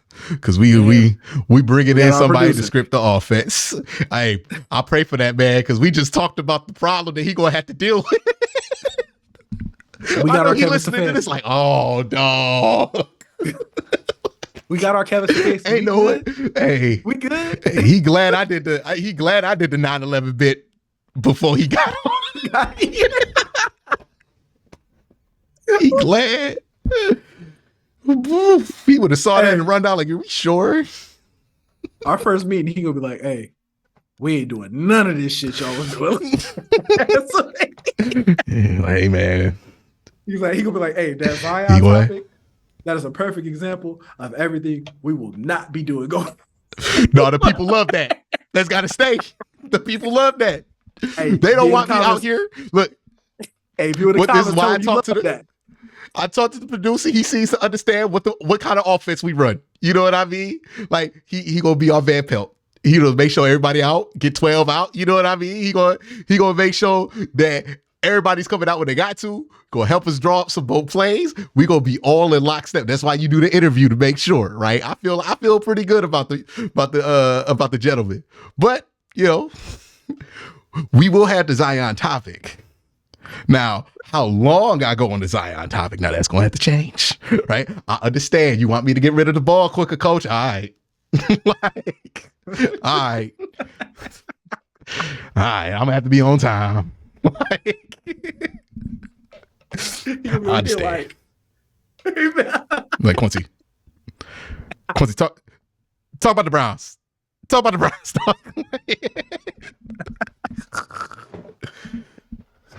Out here talking about the in-season tournament. We got our way. We started talking about some random shit. All right, so see, look. So, you know, we're going to have that down here. But enjoy this, y'all. Enjoy this. Because I know there's some people who like that old stuff. Who like them old plays. Enjoy this. We're going to try to be a little bit more structured. I know what y'all come here for. But a little bit more structured. And this just happened to be a week where all the shit that we like happened. Like all the shit that you come here for in the most unadulterated QnCOLB way. I was here Monday like, dog, we should record the show now. I ain't never felt a QnCOLB that needed to happen more than this. This is why we do the show. Oh my God. Yes. Hey, people don't come here for analysis. They come here for jokes. And that's nah, they come here. They come here for jokes based. Here's what they come here for, Cole. They come here for jokes rooted in pretty good analysis. Like, we're not going to be extra detailed with the analysis. We have the details, but we understand that the jokes are funnier than knowing who's on DPOA and EVOA and all that other shit. Y'all don't want to hear that. Y'all don't want to hear somebody's EDOT ratings. There are plenty of other people who did. Shout out to my man Corey. Shout out to Jake Burns. They got y'all on that, dog. You come here so somebody can ask the real questions, which is, why does it matter if Zion Williamson is 10 extra pounds? Why do we give a fuck about that? Or why did you think it was a good idea to draft him to New Orleans? Or have you ever had beignets? Let me tell you something. I'll fuck up some beignets. Let me tell you. French Quarter, underrated. But, you know, we out here to ask those questions. Hey, man, KADARIUS, TONEY, out here lighting up off the lines. We not here to talk about how disappointing that is and how it ruined a great play and how sad that is for Kansas City and how is it something that you should call or not. We're not talking about that bullshit. What we about to talk about is the circumstances that lead to a man being that offsides and just purely not giving a fuck. I feel like that's funnier. Like, how does that happen? What happens in a man's life where he's looking at a football a whole 2 yards behind him? It's like, yeah, I'm on sides. I think we thoroughly answered that question. Like, no, they can't hear us talk about terrorism in an NFL meeting. Discussions of terrorism. Here's and the thing. Them winning the football game after discussing terrorism. Both of them. They won both of them. I don't want to know what they broke the huddle with. Lord, I hope we never find out. TSA on 3. Hey, come on, bro. I got the secondary call themselves the air marshals. All kind of flagrant shit probably happening. Look, locker rooms get flagrant, dog. Oh, hey man. Listen, you think you think this bad? You think this is bad? This is a little taste of it. Like, hey, locker rooms get flagrant because they won them games. I know they was out there saying some crazy shit. Great, some shit that we will never, ever find out about. Something we will never know, but they know. Something we don't ever have to know about some of the nicknames that they was calling that secondary. I don't even want to know. Man, I don't want to know. I don't even want to know. Nope. Don't ever want to know. Don't ever want to find out. No, because Sean McDormitt was in New York for a week and was around in New York for 9/11, and he thought, you know what I'm going to do? Incorporate 9/11 into the victory speech. Into the pregame speech. But I'm going to put a twist. But you know what?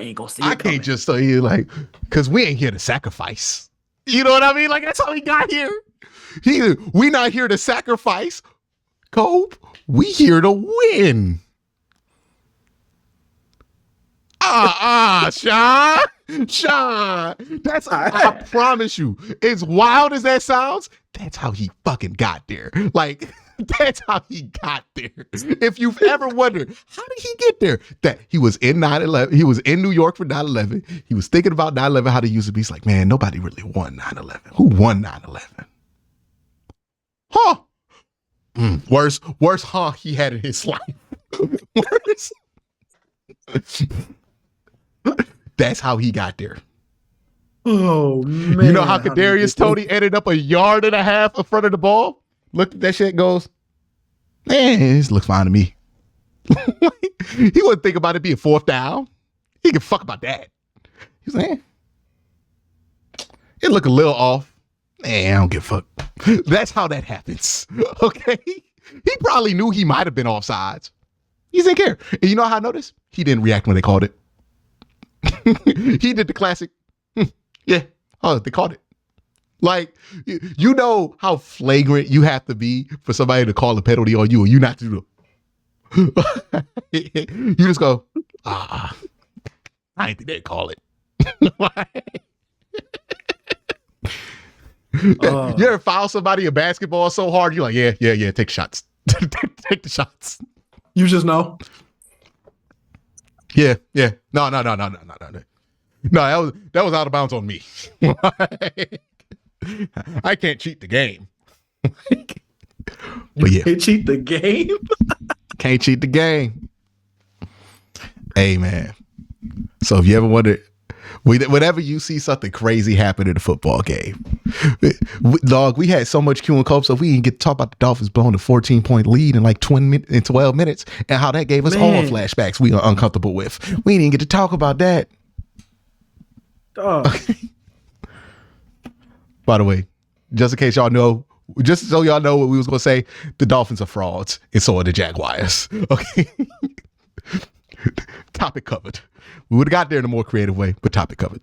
But that's going to be it for QnCOLB today. Colb, you got anything else to add before we head out, man? Hey, man. It's going to be a much more professional and tied together, put together show going forward. We appreciate it. We're going to get somebody from the I think the brother went to we gonna get somebody from the Big Ten to run this podcast. You know, we gotta Big Ten. Yeah, we gotta get somebody from the we need to have that Big Ten influence.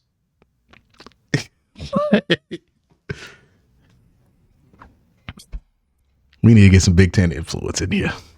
It's too ACC over here. We found out Ernie Johnson. It's too ACC over here, Cole. You know what I mean? Too SEC? No, ACC. You know what I mean? They making them assumptions. Every time I put the podcast out, they assume it's late. How you know? You ain't got the schedule. How you know? They making them ACC assumptions. You know, like I didn't put a schedule date on that. How you know it's late? ACC assumptions, man. I even go to school over there in the ACC. I'm just in an ACC state. Yeah, I fit it in there. Didn't know how I get there. I never know how we gonna get there, but I know we gonna get there. How long get to doing this podcast before you stop having heart attacks? After that first one, that first podcast, Cole was like, the first podcast, I was like, ooh, I wonder how this gonna go. And if he was like, well, I like this, so okay.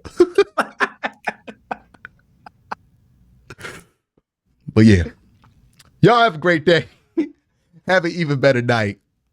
Appreciate y'all rocking with us. I hope we don't get clipped, man. I hope we don't get clipped out of context because, boy, it is a lot. And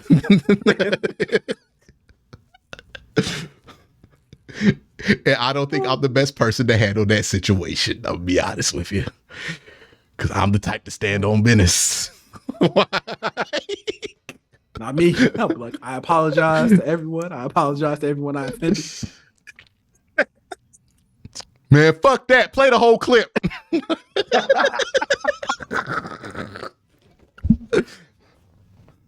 Oh, shit.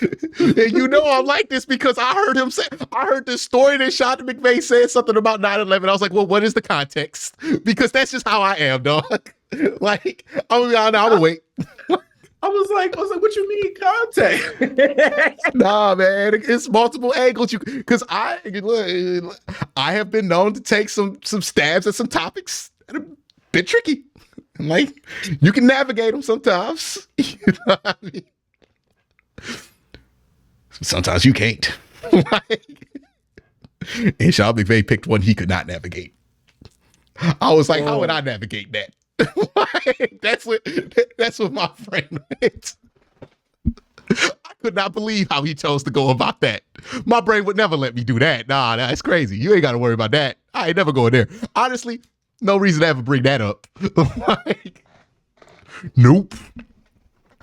But there are subjects that, you know, we did in this show. Right?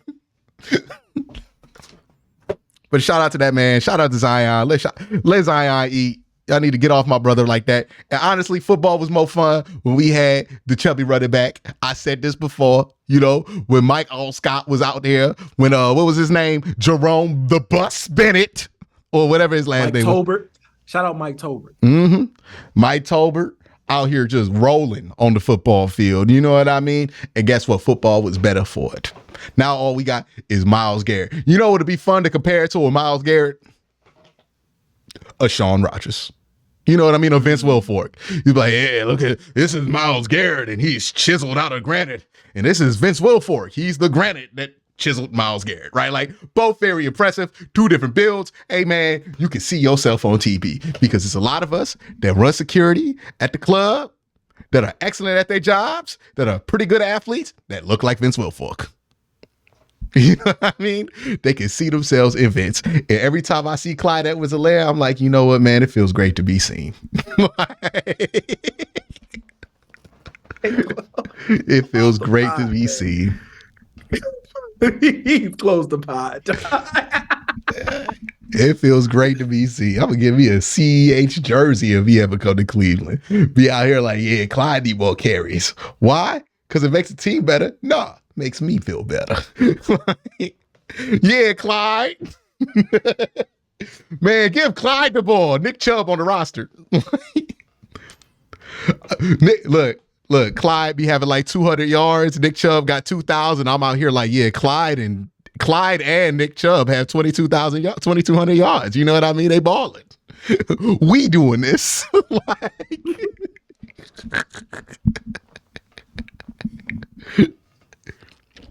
oh, Lord. There's a lot of brothers out there that could do from seeing a brother like Zion hoop. You know what I mean? Let that brother live. He getting cardio. He play basketball for a living. He gonna be in shape. If Escalade can play in and one circuits for 10 years, Zion Williamson could do the same at 260 pounds. All right, like, come on. Why we act like it's only one way to play basketball or be in shape for basketball? Like we ain't seen Big Baby Davis, the last few years of Kendrick Perkins. Like, let me tell you, everybody ain't got to be built like LeBron. And honestly, it's not as fun when they all built like LeBron. What makes Austin Rivers so fun? It's that he's different. You don't normally see a dude like Austin Rivers hoop like him. Used that dude setting screens, you know, playing that ACC style of basketball. And then he come out there and he's smacking a logo 3 in the middle of a must-win game. And you like, damn, I guess he out here just doing shit. Like, that's what Austin Rivers is fun for. And he's good. He's legitimately good. Like, he can ball. Let these dudes be different, man. Let these dudes be different. That's all I'm saying. Let's get that diversity in there. For every Dante DiVincenzo, you know, we need us a Cooper flag. Like,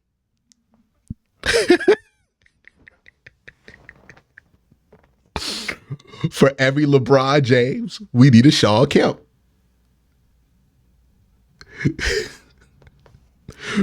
For every person that makes you go, damn, it's crazy somebody could do that. You need somebody to go, yo, how is he doing that looking like this? That's nuts. You don't believe me? Watch Pro Wrestling Code. All these built dudes, like they be looking like The Rock and shit, be out here doing impressive stuff all the time. Crowd goes, yeah. Let a big brother do a backflip. Whole arena starts exploding. You know what I mean? You ever Google Keith Lee highlights. Okay. See if you don't believe me, Google Keith Lee highlights and be like, dog, it's just something different when the big brother get out here doing crazy shit. Yes. Oh, Yeah. Keith Lee out here hitting moonsaults. Everybody hit moonsaults in pro wrestling. But when Keith Lee do it, whole arena go crazy. Because you don't ever see no shit like that. Okay. Keith Lee roll out the way fast. Like, oh wow, look at that athleticism. Other wrestlers be doing jackknife 360 flips, walking on ropes and then back flipping. Nah, yeah, I've seen that before. Rey Mysterio did that. Fuck out of here. But let Rey Mysterio be 400 pounds to do that. Oh shit, now you got something, dog. That's all I'm saying. Zion out here dunking. We can see everything that Zion Williamson can do at a special level from Anthony Edwards if he got skinny. Like, he basically beat Anthony Edwards. Except for Anthony Edwards can shoot better. Like, that's basically what we be asking him to do. You want spectacular dunks? Yeah, Zion could do that. Yeah, Anthony Edwards could do that. That ain't gonna be nothing. You know what makes it better? When Zion does it, Kolb? Because when he does it, he completely eats another person's presence, okay? Because he is a giant man. Like, I'm amazed you got eat another person in there. Somehow yes. You got eat another person. Mm-hmm. Look, he need to just start calling himself the black hole. You know what I mean? Go real old school with it. He absolutely should. Nah, he can't do that because somebody else gonna start calling him that, and that's gonna start to get awkward. It's all for the games of like Shaq say it, but if Mike Breen say it, it might be a problem. It took us a while to be like, he's referencing a snake when we talked about Kobe. You know what I mean? Like it took a little bit, but that's the snake's name. I think Zion can get away. You know, go with black hole. Go with the black hole, Absolutely man. Not. Absolutely not. Do not do that. Don't do that. Nah, he need to embrace it. Do a photo shoot with some food. Let people know this is what I'm about. You know what I mean? This is what it is. Stop trying to fight it, bro. You want to eat. Honestly, if you didn't eat as much, you just be Anthony Edwards. I want you to be more than that. Well, not more than that. I want you to be something different. Be Zion. Was Zion going to be a very impressive, but slightly portly individual? I don't see why everybody losing their mind over that. It's really on your heart. Because we already talked about this and you came back to it. Yes. It's really on your spirit. Mm-hmm. Act like the Big Show wasn't the biggest shit going for a little while. Why? He big. Like, people just like that shit, man. Like, we got a whole generation of brothers out here thinking that nobody liked them. And it's like, dog, it's very popular. It's very popular. I don't know why you be telling yourself these lies. You don't need to be skinny. You can live out here. That's what I'm doing for the portly young brother demographic. You know what I mean? Hey, bro, live your life. Live your life. Body positivity. QnCOLB. Yes. That's what you come here for. That's what we all here for, right? Get that extra bowl of Chipotle, bro. Get double meat, dog. Fuck out of here. You know what I mean? Double chicken. You know, you don't want to be filling up all that pork and stuff, but double chicken. Get them extra beans, though. Get extra rice. I get extra rice. Fuck it. Like, don't be ashamed of how God built you. Like, that's all this is being ashamed of how God built Zion. They wanted to be something else. That's not what that brother is, man. Oh man. we gotta work body positivity in the title sometime. Yeah. Why y'all gotta leave Zion alone? Okay. Got my man out here trying to shame him for what? Cause he want to eat in New Orleans? I wouldn't want to kick it with somebody who could go on a diet in New Orleans. I'm gonna just be straight up with it. Nah, that's not me. I'm trying to go places, dog. Like, trying to eat. Went to New Orleans this year. You know what I was thinking about? Eating. Whole time. Eating. Like, where I'm gonna eat? Where we gonna go to eat? What we eating today? What we eating tomorrow? Are we gonna see them? Cool. We eating? What we eating? They eating? They cooking? Like, why would you be down there do anything else? They on my nerves with that. Let my brother be portly. And let more people be portly. I don't like teams that weigh players. Heat. That's why I don't mess with the Heat. Heat suck. Terrible. Heat culture. That's just fat shaming if you hear me. Let me tell you. Got my man Kyle Lowry out here fighting genetics. That don't make no sense to me, man. You've been talking about letting people be portly for a combined like 45 minutes. Yes. Because I'm tired of all these skinny people getting on TV and telling the other half how to live. It don't make no sense to me. You don't deal with the same struggles we deal with, brother. You feel like Monique? You feeling like Monique? I feel like you know what I used to watch? The Parkers. I'd be like, this look like actual people, man. Like, everybody used to roast Contest Vaughn. I was like, nah, she cute. Like,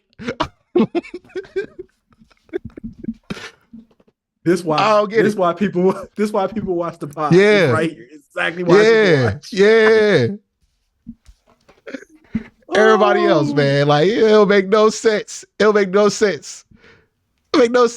Like, seriously, what other thing could people who clearly don't deal with the same issues Zion deals with can get on TV and just start talking like they know? Like, what other thing are you allowed to do that with?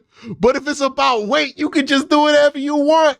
Because it's like, oh yeah, you should clearly work out and be like me, guy who has superior gym genetics. Like, get the fuck out of here, dog. Some people can work out all day and still look like Vince Wilfork. Including Vince Wilfork. Vince Wilfork, I promise you he worked out.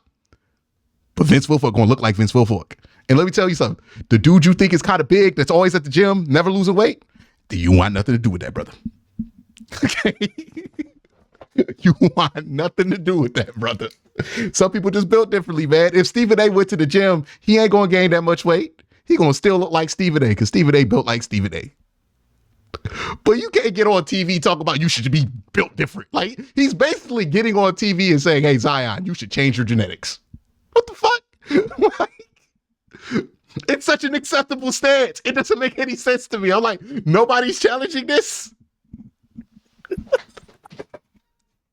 Like, oh, you think people sit around at 200 pounds because they like spending all that money on food?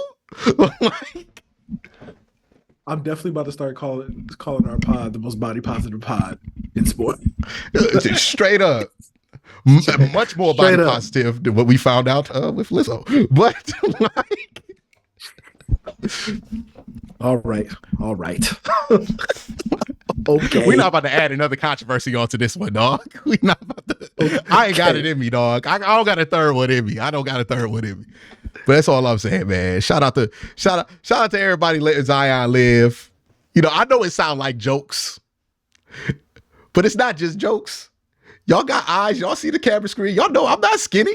Like, I'm speaking from experience.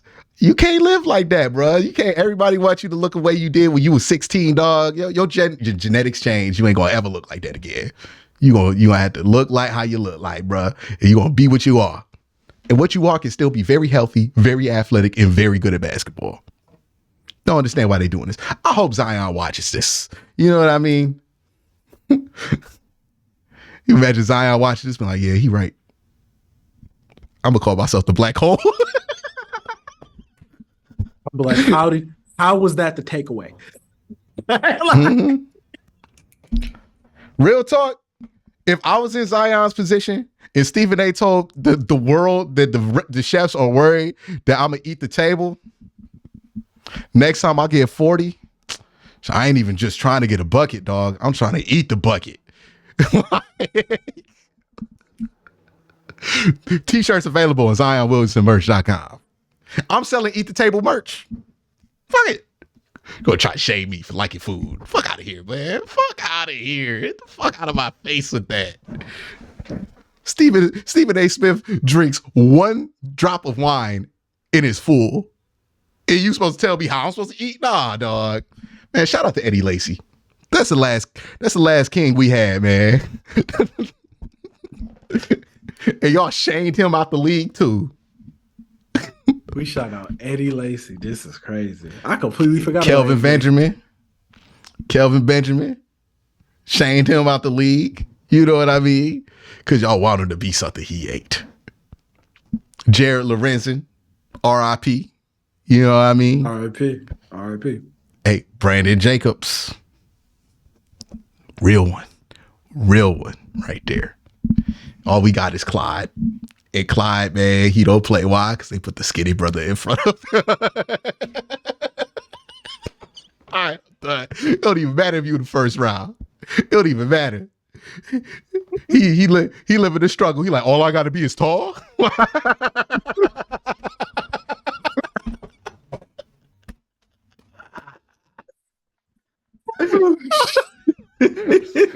He live in the struggle. So many of us live. Oh man. Every day he just be looking up at Zach.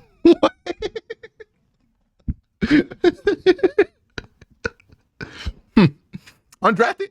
That's crazy. Oh, I do it. I just won the national championship. Yeah, they don't want to play me. I wonder why.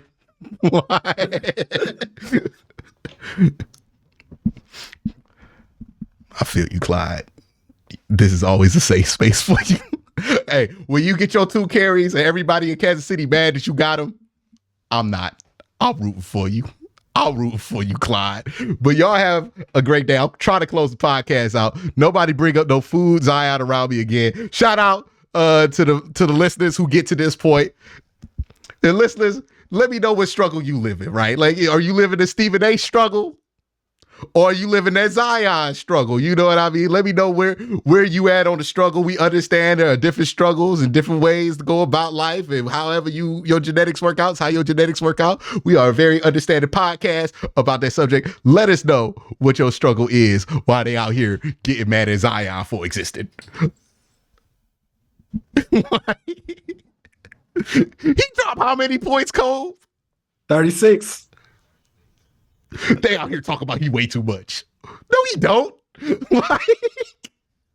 They was doing the same shit with Joel. Nah, he weigh just enough. Oh man. Oh God. But y'all have a great day. Have a better night. And let me know what y'all have for dinner, man. That's how I know you got to the end. Let me know what you had for dinner, man. Let us know what you have for dinner. Peace.